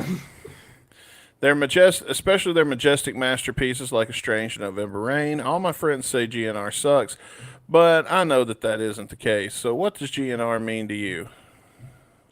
I don't know. I feel like it was like sort of like my first foray into like more, I guess, rock music that wasn't from the 2000s. Yeah. So I would, at least for me, growing up, I was, born in the mid 90s, but like really grew up as like a child of the 2000s. And I think, yeah, early 2000s was still like pop punk, all that kind of stuff was the rage. And that stuff's cool, don't get me wrong. And that stuff I still come back to every now and then, if I'm in the mood for it. But this is like, I think slowly, introduced to the world of, like stuff from the 80s and even the 90s to an extent too. Like, and even way before then, this is rock before I was even born. Yeah. Which I still listen to more of today than, most shit released in the last 5 years. So Fair enough. So that's what kind of what it means. It's like this like gateway to like stuff that was around before my time started here on this planet. For me, I think not necessarily what does GNR, but I'd say I'll go into what does Axl Rose and why I love Axl. I think not to get too not to get too stretched out on the couch talking to a therapist here. I didn't have growing up the happiest of childhoods. I also didn't have in my 20s the happiest time. My childhood and my teenage years and even my 20s was filled with turmoil, and the root cause of all of my problems was, at least in my mind back then, other people giving me shit and other people causing shit to happen to me. And so when I started following Axl and stuff, here's a guy that everybody called him an asshole, but then you look into it and he just didn't take any shit. And I liked Axl the same reason I liked Stone Cold Steve Austin, is because he'd flip you off, beat your ass, and if you gave him any shit, he didn't take any shit. He never had to take any shit. I mean, I'm sure he did at some point in his life, but he didn't give a fuck. He would beat your ass, and he was crazy like that, and I loved him for it. And as a kid that did have to eat a lot of shit growing up, that did take shit constantly. I was bullied at school and then I was bullied at home. I was constantly getting shit from people. I was miserable because of other people constantly giving me shit. So what I loved about Axel is I could live as that kid who was trapped in that situation. I could live vicariously through both Steve Austin and Axel. And I don't know, just the way he just didn't take anybody's shit. He was the bad guy and he embraced that. And he didn't give a fuck what you thought. He'd beat your ass if you pissed him off. He would stop singing a song in the middle of a concert, jump in the crowd, and punch you in the face. And I loved it. And that was what Axel meant to me. Is he was kind of a not, I wouldn't say a role model by any means, but he was a character that I could put myself in. I could see myself in. You know what I'm saying? Like I could, like, when you watch, for some reason you watch superhero movies, you see yourself as one of the characters. Everybody does. Especially when you're a little kid, you project into that character, and that was kind of the way. When I was younger, I saw Axl Rose, and that's what Axl meant to me. And nowadays, I don't know, not so much. I don't know. We'll get into some other questions, I think, later on. I think we got maybe one more. But, that's kind of what I loved about him, was the thing everybody else hated about him. Is he just didn't take no shit. Mm-hmm. And, there you go. That's my answer. Yeah. Also, shout out to this kid. You may be 13, but your music taste is fucking based, so... That's right. And if your friends say GNR sucks, tell them to listen to some real music instead of, fucking Minecraft movie memes on TikTok. Losers. Oh, yeah. These are the kids that's listening to the rapper of the week. Yeah. Or they're busy yelling chicken jockey at a fucking movie theater screen. Throwing their popcorn like some kid having a seizure or some shit. Yeah. So, and can you imagine having one of these live in your house? I hate children. Exactly. Anyway, this guy, Mad Gun, user Mad Gun, says, with two D's, by the way, am I the only one that thinks that Guns N' Roses is the most overrated band of all time? And then they go on to say, along with Dave Matthews Band, but that's a whole other genre. I don't know. If you're into jam bands, sure, DMB is your thing, but everyone's too busy dropping acid to fish at the Sphere, so... I don't get where people say that. Like, I've heard other people say it, but I just don't get it. I don't see how you can deny some of these songs that GNR Listen, put if you don't out. like it, that's your opinion. Cool. I mean, I can think your opinion's wrong. And, whatever. You can agree to disagree. But, I don't think they're overrated. Yeah. I'm sure you're not the... a lot of factors sort of cut them off right at their peak. Yeah, for sure, in some ways, They have some overrated songs like Sweet Child of Mine and November Rain, but... Yeah, oh gosh, I finished watching the final 5 episodes of Cobra Kai, then I heard Sweet Child of Mine in the middle of the series finale. I was like, really? Yeah, but I don't think the band in itself is overrated. To answer your question literally, are you the only one? I think no, but... I mean, there's a few edgelords out there probably who think like you, but guess what?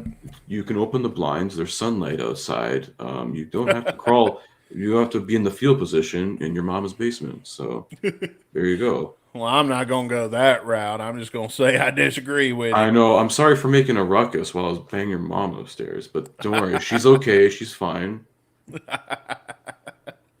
Oh, before we went on air, when me and Caputo first linked up to do the show today, when Caputo came on, I was on my phone and I was commenting. I'm in this group on Facebook called A Group Where We Give Each Other Terrible Advice.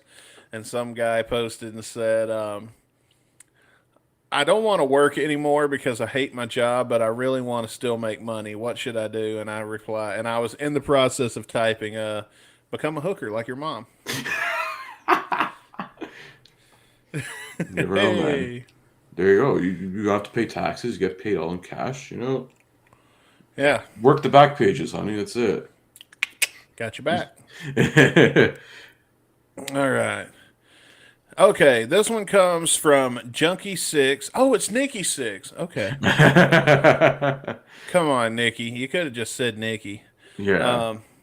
Do you guys care if it is true that Guns N' Roses has a new album in 2025? I'll let you answer first.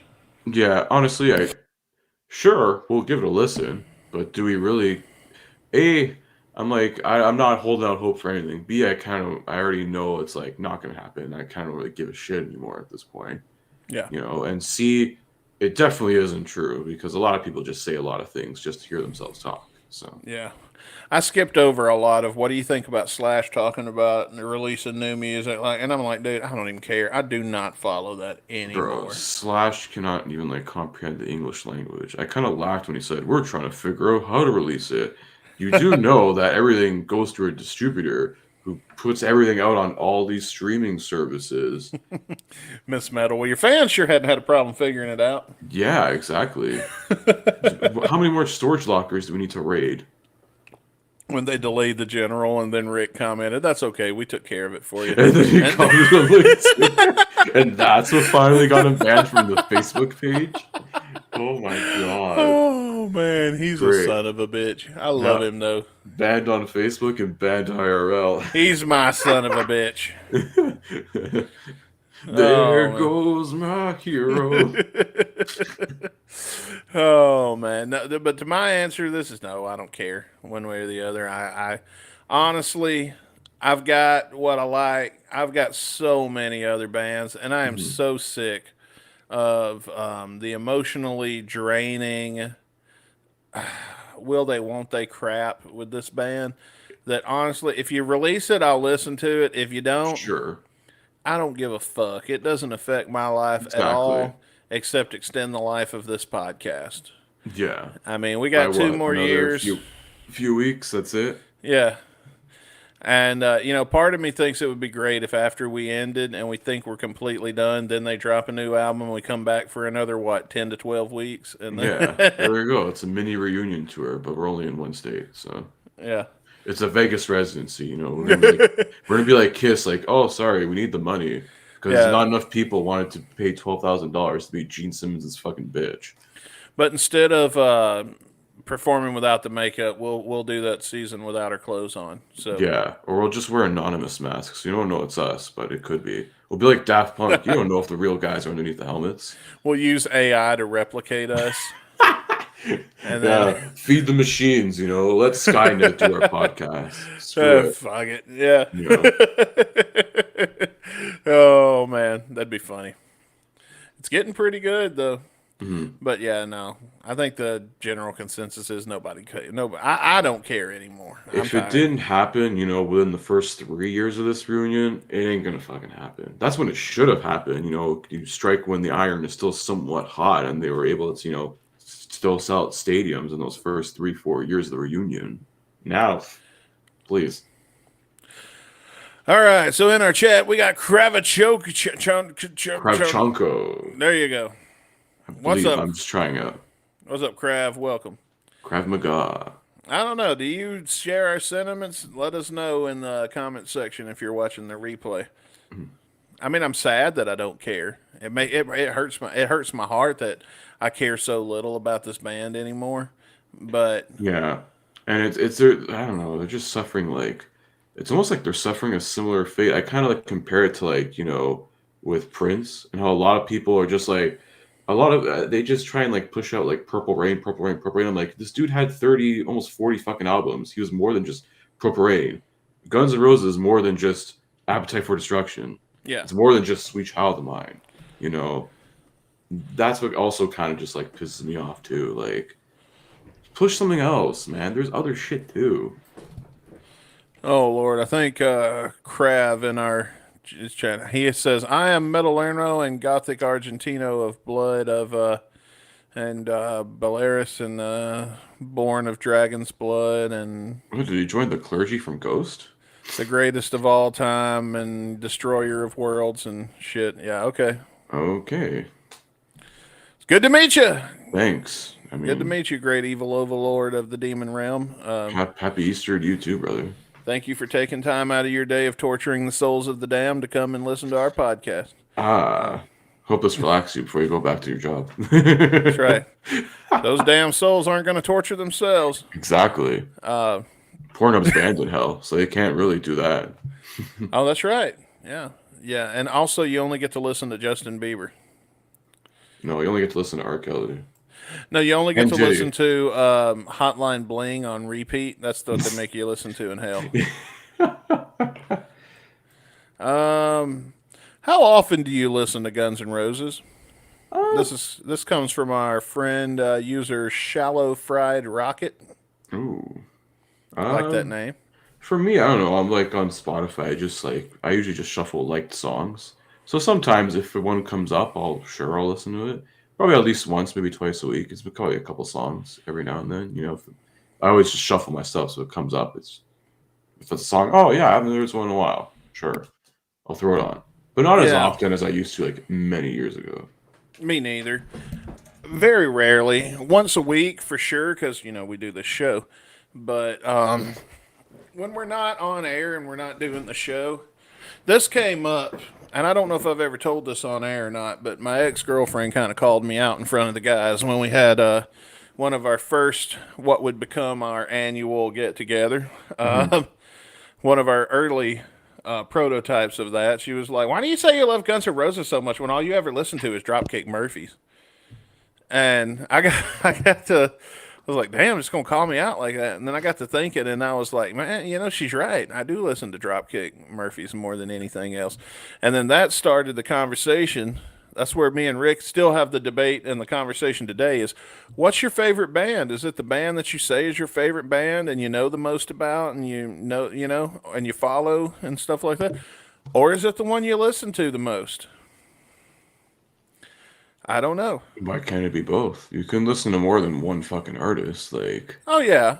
there's like thousands of things to listen to. There's too much music nowadays. It's like trying to me going through my list on Netflix. There's just more shit being added to it. Yeah, but at the same time, this ain't my whole identity.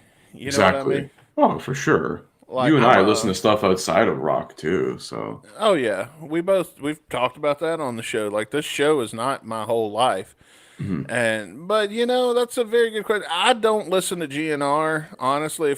If I'm on a road trip and the mood strikes me, I'll throw it on. And my go-to album is Live Era. I love listening to Live Era from start to finish when I'm on a long road trip. It's just I don't know. It's just my favorite. And other than that, I mean, if I don't really commute that much. I live in the city. You've been to my house. I live in the middle of the city, so I don't really have a long commute other than when I go on a road trip. So not really all that much outside of the show. And but I mean, how many times can I be expected to listen to the same songs over and over again constantly and still have a good time? exactly. You know what I mean? But You gotta let it breathe. And if I don't listen to the song in 6 months, it's like refreshing yeah. in a sense. Now, when we're on one of our month-long breaks, not at all. Those breaks are are planned on. See, Caputo here. Here, we're gonna let you behind the scenes. Caputo here could do this shit nonstop. Your boy Dustin gets burnt out and needs a break every now and Hey, then. I do too, man. I can do it probably a little more than you, but not as I would still get burnt. I'm like Those wouldn't 2 mind a months. few times off. Come on, since I implemented those 2 months off a year, we both love that month-long vacation twice a year. Oh, I would love even doing just 2 weeks. That's it. Well, good news about that. We're going to be taped for a couple of weeks coming up toward the end of this month. So we're going to get another break. You guys won't know because we'll still be here. Oh yeah. We just won't be live. Let's see. But yeah, not as often as I used to. I do love GNR, but, I don't listen like I used to. And a lot of it could be because of this podcast, because I do have a tendency of when new stuff comes out, saving it for when we're on the air. and not from GNR. I'm going to tell you, I don't care if in the past when we did those releases, if I said I didn't listen to it before we did the show, I was lying. Probably did. Oh, I was I 100% mean, lying. a couple times we like got them leaked to us. Anyways, people were like, "Oh yeah, here." They Oh sent yeah, it to us. that's one thing I love about you guys is that you guys just send us shit and we don't have to ask anybody for it. So Yeah. thank you for that. You guys are awesome. Someone in New Zealand grabs it on midnight their time and just spreads that shit to the world. Yeah, thank you for that. That's the beautiful thing about hosting a GNR podcast. People just send you stuff. Yeah, man. I've heard so much stuff from people just sending me shit that I even had to ask, what the fuck is this? Because it's usually an instrumental. Mm-hmm. But yeah, I got a lot of that stuff from just you guys being nice and sending it to me. So thank you. You got anything else you want to send me?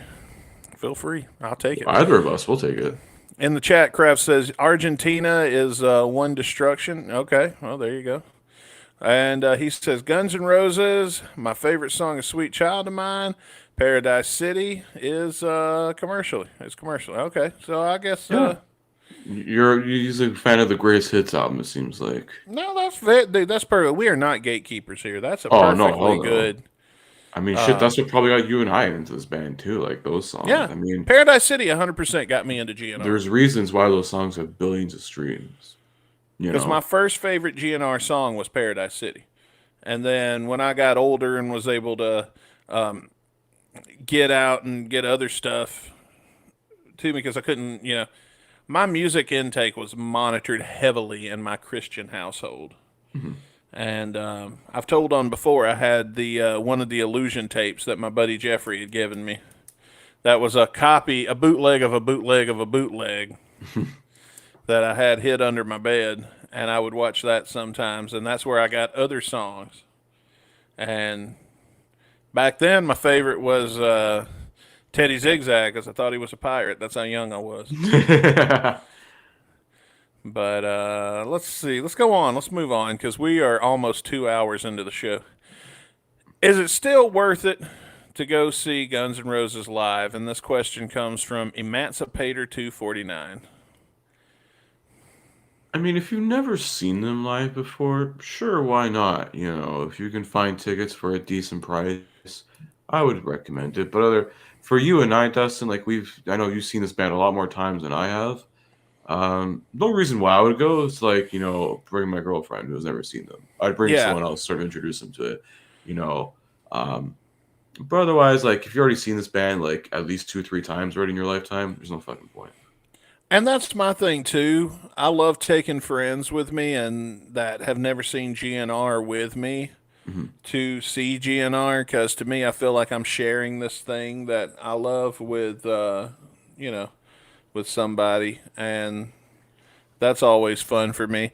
I'll go if they come to Kansas City or they come to St. Louis. I'll go, but I will not go out of my way again like I have in the past. Now, in the past, Rick and I would drive 20 hours to see a show and be back and then turn around, not even get a hotel, drive straight back after the show. Those days for me are over. I will not do that again. However, if they come to Kansas City or St. Louis on a tour, I will go see GNR. If I've got a trip already planned somewhere and then they announce a tour date in that city that I'm going to be in or going through, I'll stop by and I'll grab a ticket.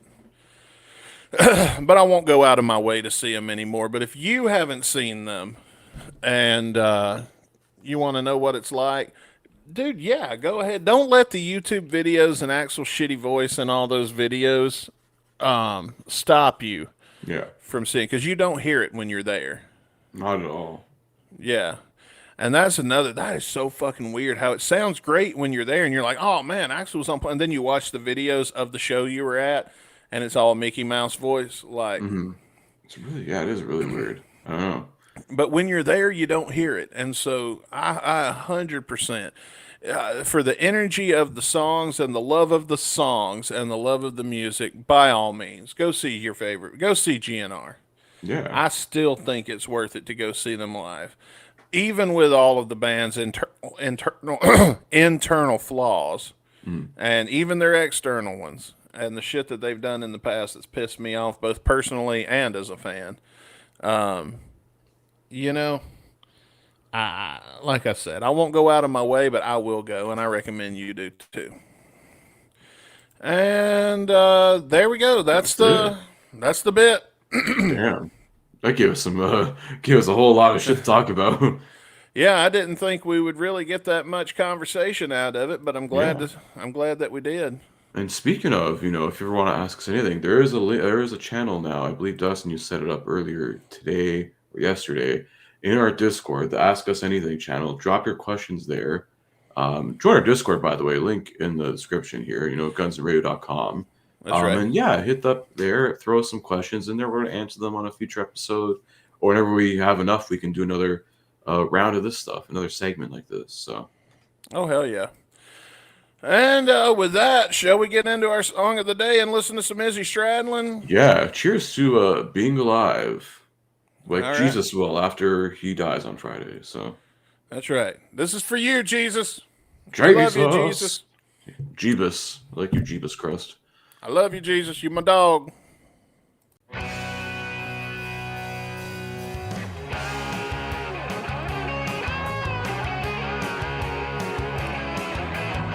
We're already off to a better start than that fucking song we listened to on Shotcast last week. Yeah, well, this isn't from the acoustic album. This was like a random. This is one of the last songs I think Izzy's actually released. Because I know he did a bunch of like singles in 2016 and nothing else, like radio silence from him. Yeah, he's disappeared for, what, the last 10 years? Almost, yeah. I don't think he's released anything in the last 10 years. Come on, Izzy.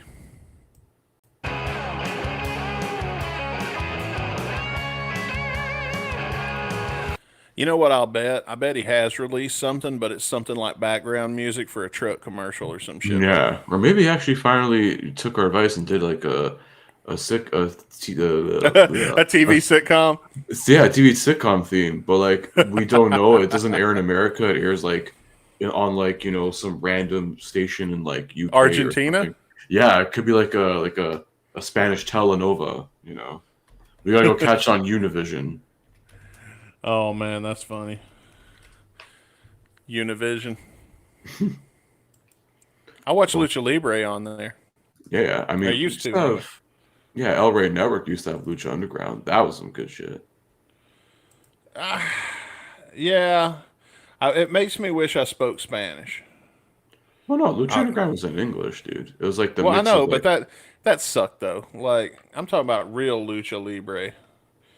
Like the kind that when you watch it, you just hear the guy, oh, what? Oh, Dios míos. Yeah. But I told one of my Mexican friends that I wanted to learn Spanish to watch Lucha Libre, and because I love wrestling, and when the announcer's going like, oh, I'd really like to know what he's saying, and I think I could enjoy it a whole lot more if I know what's going on, and it would open up a whole new world of entertainment to me. And her answer was, listen, when we watch it, that's all we hear too. It's just nonsense. Yeah, I thought that was pretty funny. Gibberish. Yeah. Well, anyway, let's get this bit out of the way. Because you knew we were going to do it. I wasn't gonna. No, I don't know. I don't know if we found something to do because I've never seen this one. Ooh. And these either epically pass or epically fail. So I think the last one we did pass. We did it to Walker, Texas Ranger. The last one we did on Shotcast failed miserably. Was it that one? No, the one before that one was like Walker, Texas Ranger, and that one actually worked pretty good. The one that worked the best, I think, so far, my favorite one so far, has been Sweet Life of Zach and Cody. And the Seventh Heaven one, I think we did, was pretty good. Yeah. All right, let's start the music, and then we'll start the video, and let's see if this fits with the intro to Magnum P.I.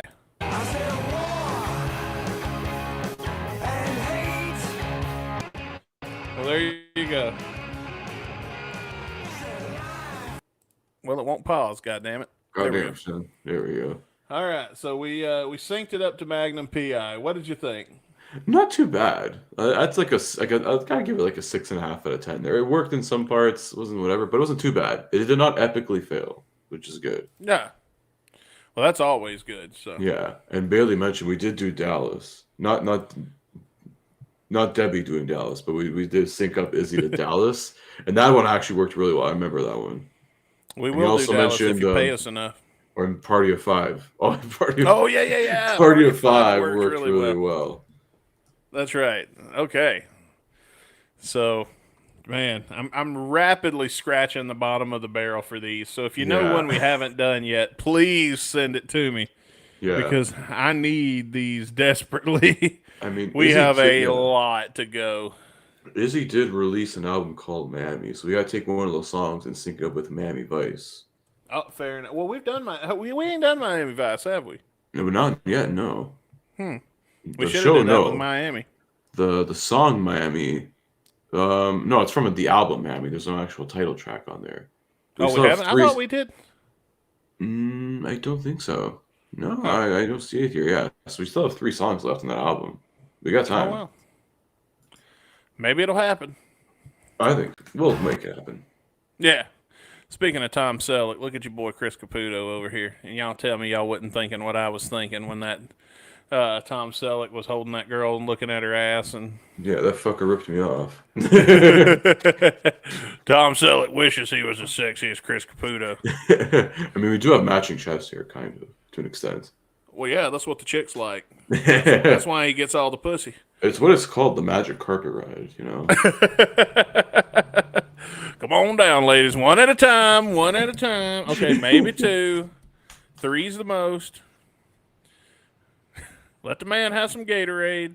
See, that's my role in Caputo's sex life. Is I'm standing out at the door. Whoa, slow down now, ladies. One at a time. This man needs his electrolytes. No, not the prime bottle. He needs the real shit.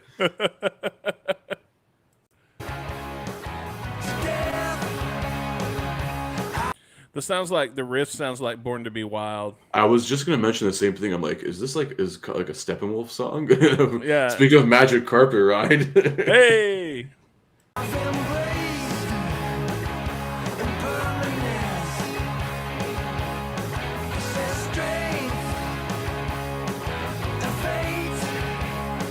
he's just saying words now. Yeah, I do have the lyrics for this. You want to read us some lyrics, or do you want me to play a little more? Play a little more, and then we'll get into some lyrics. All right.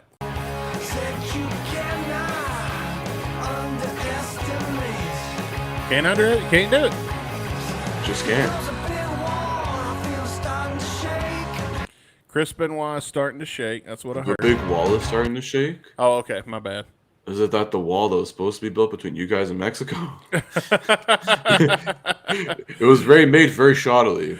I love how that wall was going to happen, and then later on, it would go, well, the wall's more like an idea, like a good feeling in your heart. They were talking Yeah. about the wall like when you tell kids there's no Santa Claus. Metaphorically. Yeah, it's like He's when talking you tell about the album by Pink Floyd, actually. yeah. They're just going to leave that at the border, and hopefully the shitty music on it will persuade people to not come here. Yeah, it's gonna play La Cucaracha on repeat. I like La Cucaracha better than anything on the wall. Anyway. The wall is more like a good feeling in your Republican heart. Yeah. The wall is the friends we made along the way. Along the way of this wall. That's a good one. That's a good one. The wall is the friend, and then you start slowly cutting the footage from American History X. So darling, stand. You know American History Bobby. X when that scene where they're at the racist meeting and all the people are there with the skinheads and the people Oh dressed yeah. like Hitler. Oh yeah. And Norton is a skinhead. Yeah. I remember. Yeah, you just play that footage in slow motion, and the wall is like all the friends you made along the way. He just starts playing Stand By Me. But it's like a Kid Rock cover of Stand By Me. Stand by me and don't drink Bud Light. If you only eat pussy. Oh my God. Anyway, this world's fucked. Let's get back to the song.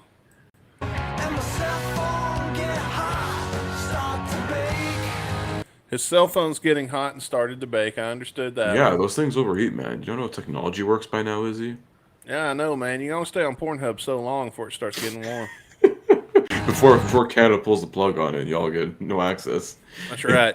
You have to figure out how to get porn on the internet the old way. Yeah. Google Images. You gotta start sending in mail orders for Playboy.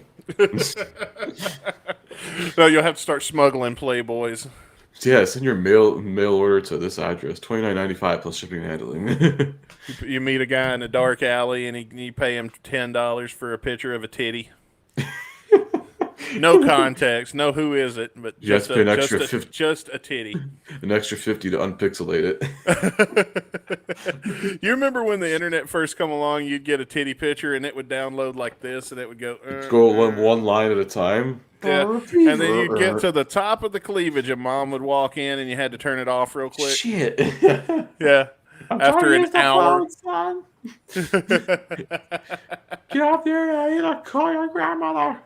Yeah, we had it hard when I was a teenager. We didn't have Pornhub like you kids these days. I caught the tail end of that, dial up. So I do remember it kind of. Remember when we used to have a dedicated office in the house for the computer? Yes. Now it's just in our fucking pockets. So mom and dad would go on vacation or something, and you'd have like 2 or 3 days of unsupervised internet, and you download that one Heather Brooke video, and you label it something else, and then bury it deep into the computer so they can't find it. Totally not what you think it is. There you go. Oh, dude, I would take porn and I would hide it into, I would go into my computer, and then I'd go into system, and then the stuff where all the fonts were for like Microsoft Word, that's where I'd hide porn. Holy shit, that's actually pretty smart. That's a smarter workaround before hard drives and stuff. I know, right? You just put a thumbnail. Well, back then, and you know what? It was all Heather Brooke. I had like one Heather Brooke video and one chick with green hair because I was always into goth chicks. So there you go. That was the extent of my collection and a Victoria's Secret catalog. The early days of hippies with the.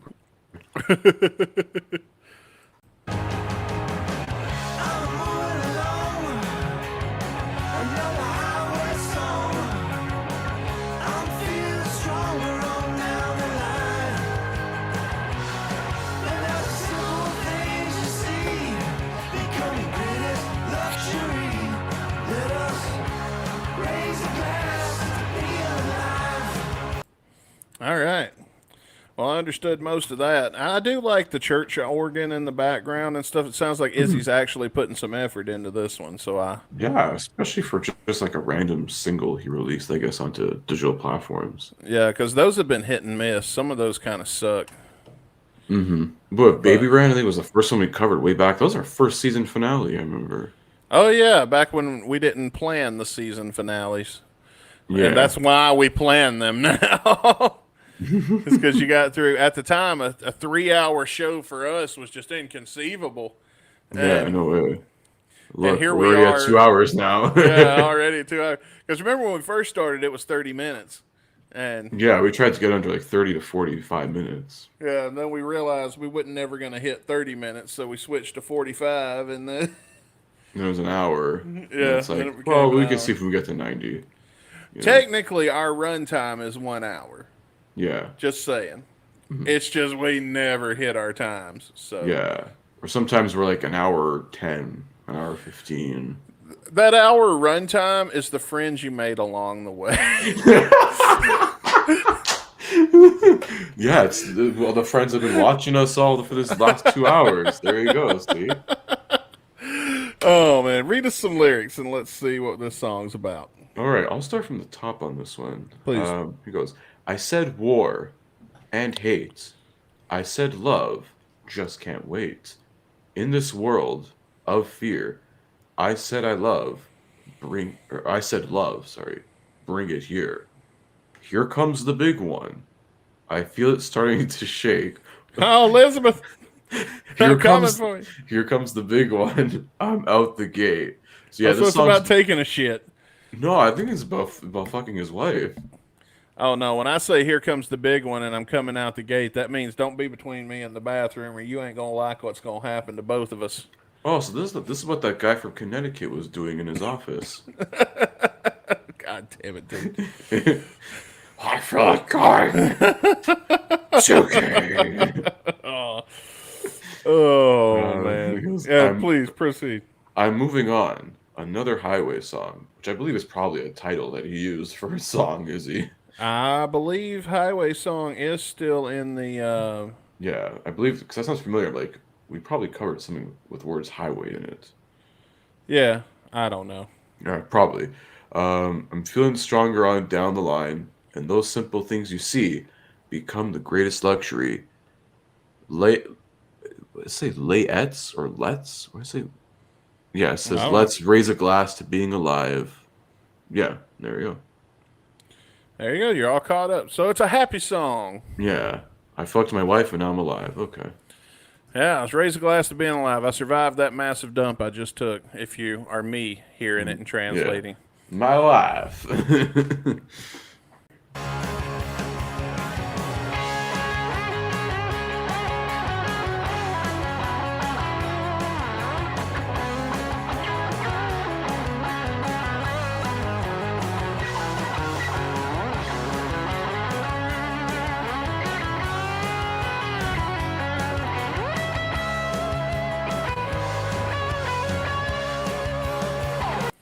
See, it's songs like this. I know we've long disproven that theory that Izzy held the band together. Mm-hmm.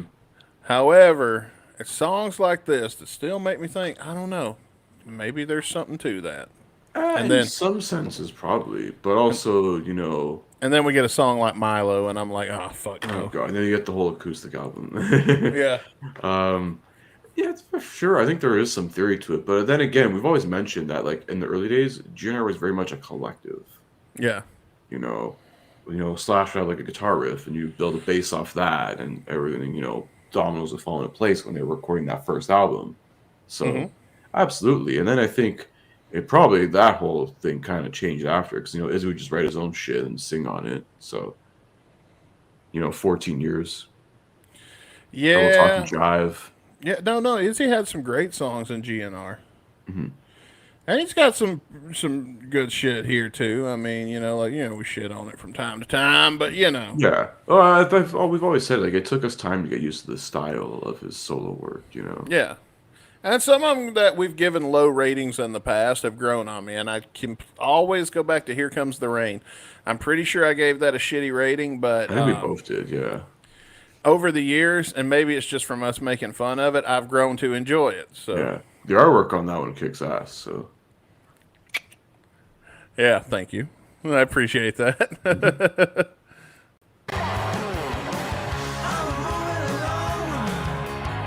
Another highway song.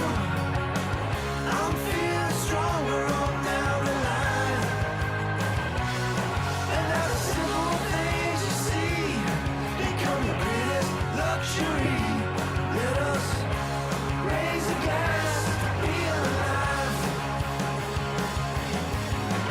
I'm moving along. He's moving along. It is. Highway song. Highway song. I'm feeling stronger on down the line. He's feeling stronger. You just got to feel that way sometimes. Simple things you see. Just see all around. Luxury. Just look like gold. Raise a glass to be alive. Raise it up, buddy. You just got to raise it. Raise a glass to be alive. Sometimes that's what you got to do. Hell yeah. To Being Alive by Izzy Stradlin. It's in our rearview mirror, and Like not a birthday song, I guess. Raise a glass, you're alive another year, honey.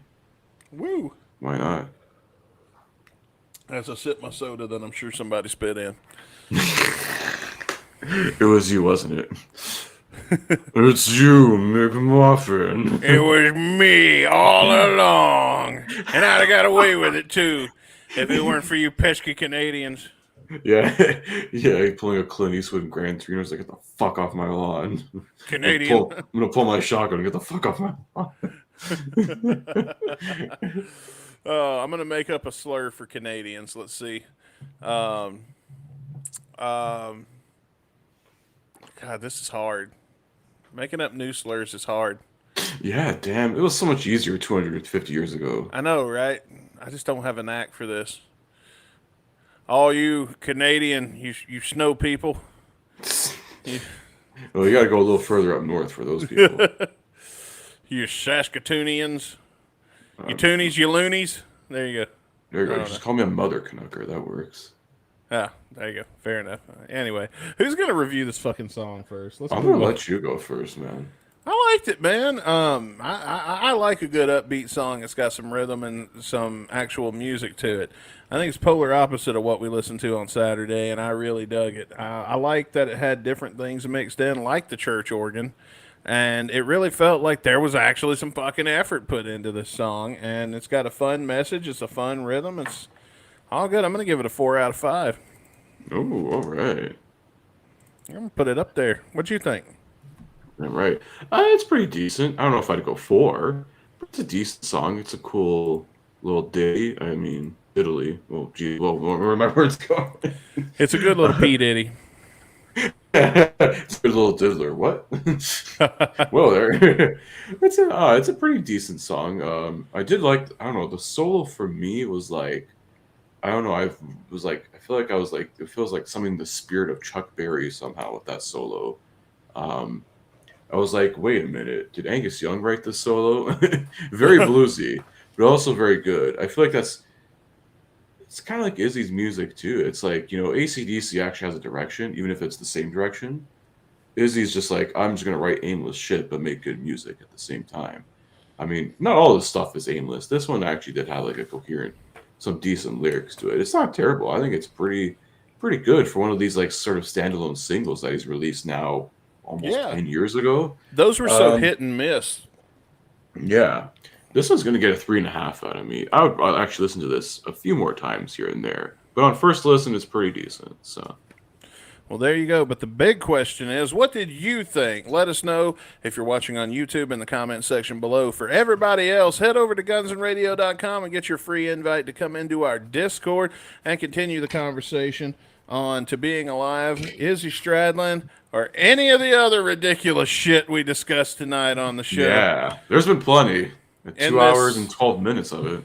Yeah, we've gone a long time tonight. We weren't even anticipating that, but sometimes those are some of the best shows.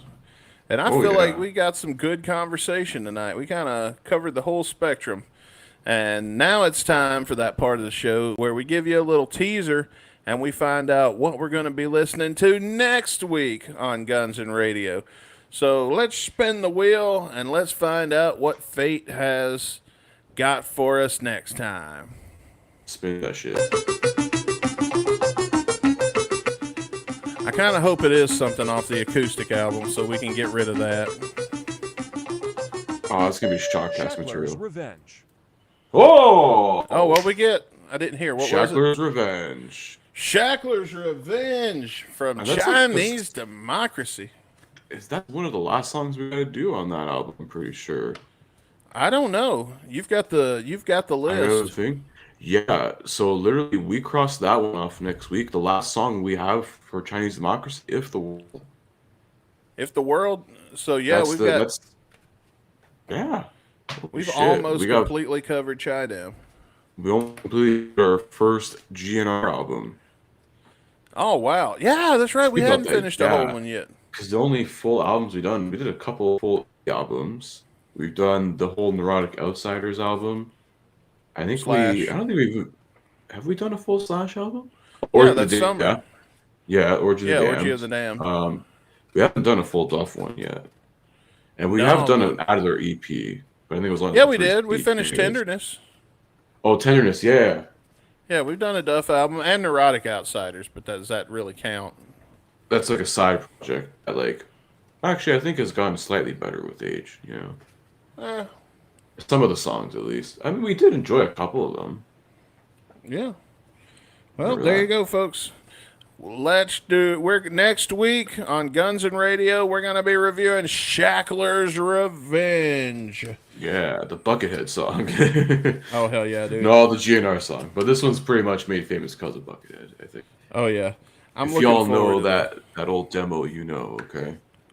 Yeah, we may even play Shackler on here. Shanklers. Yeah, there's a Buckethead song called Shackler. Oh, I was talking about the one from the storage lockers. You know, the Oh, unofficial okay. box set. Yeah, yeah. The fans gave us a box set. Yes. Yes. A Yeah, fan. yeah. Well, you know, it was the fans that spread it. You Yes. guys are just as guilty. Not Guilty me. as I didn't charged. spread the shit. No, people sent it to us actually. Yeah, they did. That was when we were first getting started too. We first got started. I think we were part of like a Discord thing that were like Yeah, you would we get were the in hints and Betta's shit. barn. Yes. But that one, We, I think we're in like at least 2 or 3 other ones. I don't remember. But Now I don't I'm know, in that's the most two. important one. So Yeah, I'm in Hours and another GNR one and a punk rock one and one about tabletop RPGs. So, nice. which is some friends of mine run that one, and it's called Knights of the Dinner Table. So, little something you didn't know about me. Sweet. Anyway, folks, yeah, next week Shackler's Revenge, but be sure to come back on Saturday for Shotcast Saturday, unless, of course, you subscribe to Patreon and you get Shotcast live immediately following Guns and Radio. And In we'll about be 20 minutes time. yeah, about 15, 20 minutes we'll be on with our live version of Shotcast.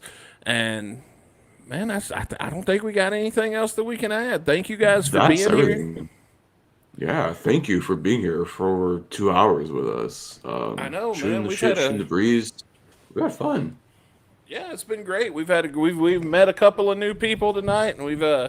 had some fun along the way. So thank you guys for joining us for another episode of the Guns and Radio podcast. Come back next week. We'll see you then. And until then, I'm Dusty Bones. And I'm Chris Caputo. And Shotcast Saturday will be the chat that Yeah. we've heard along the way.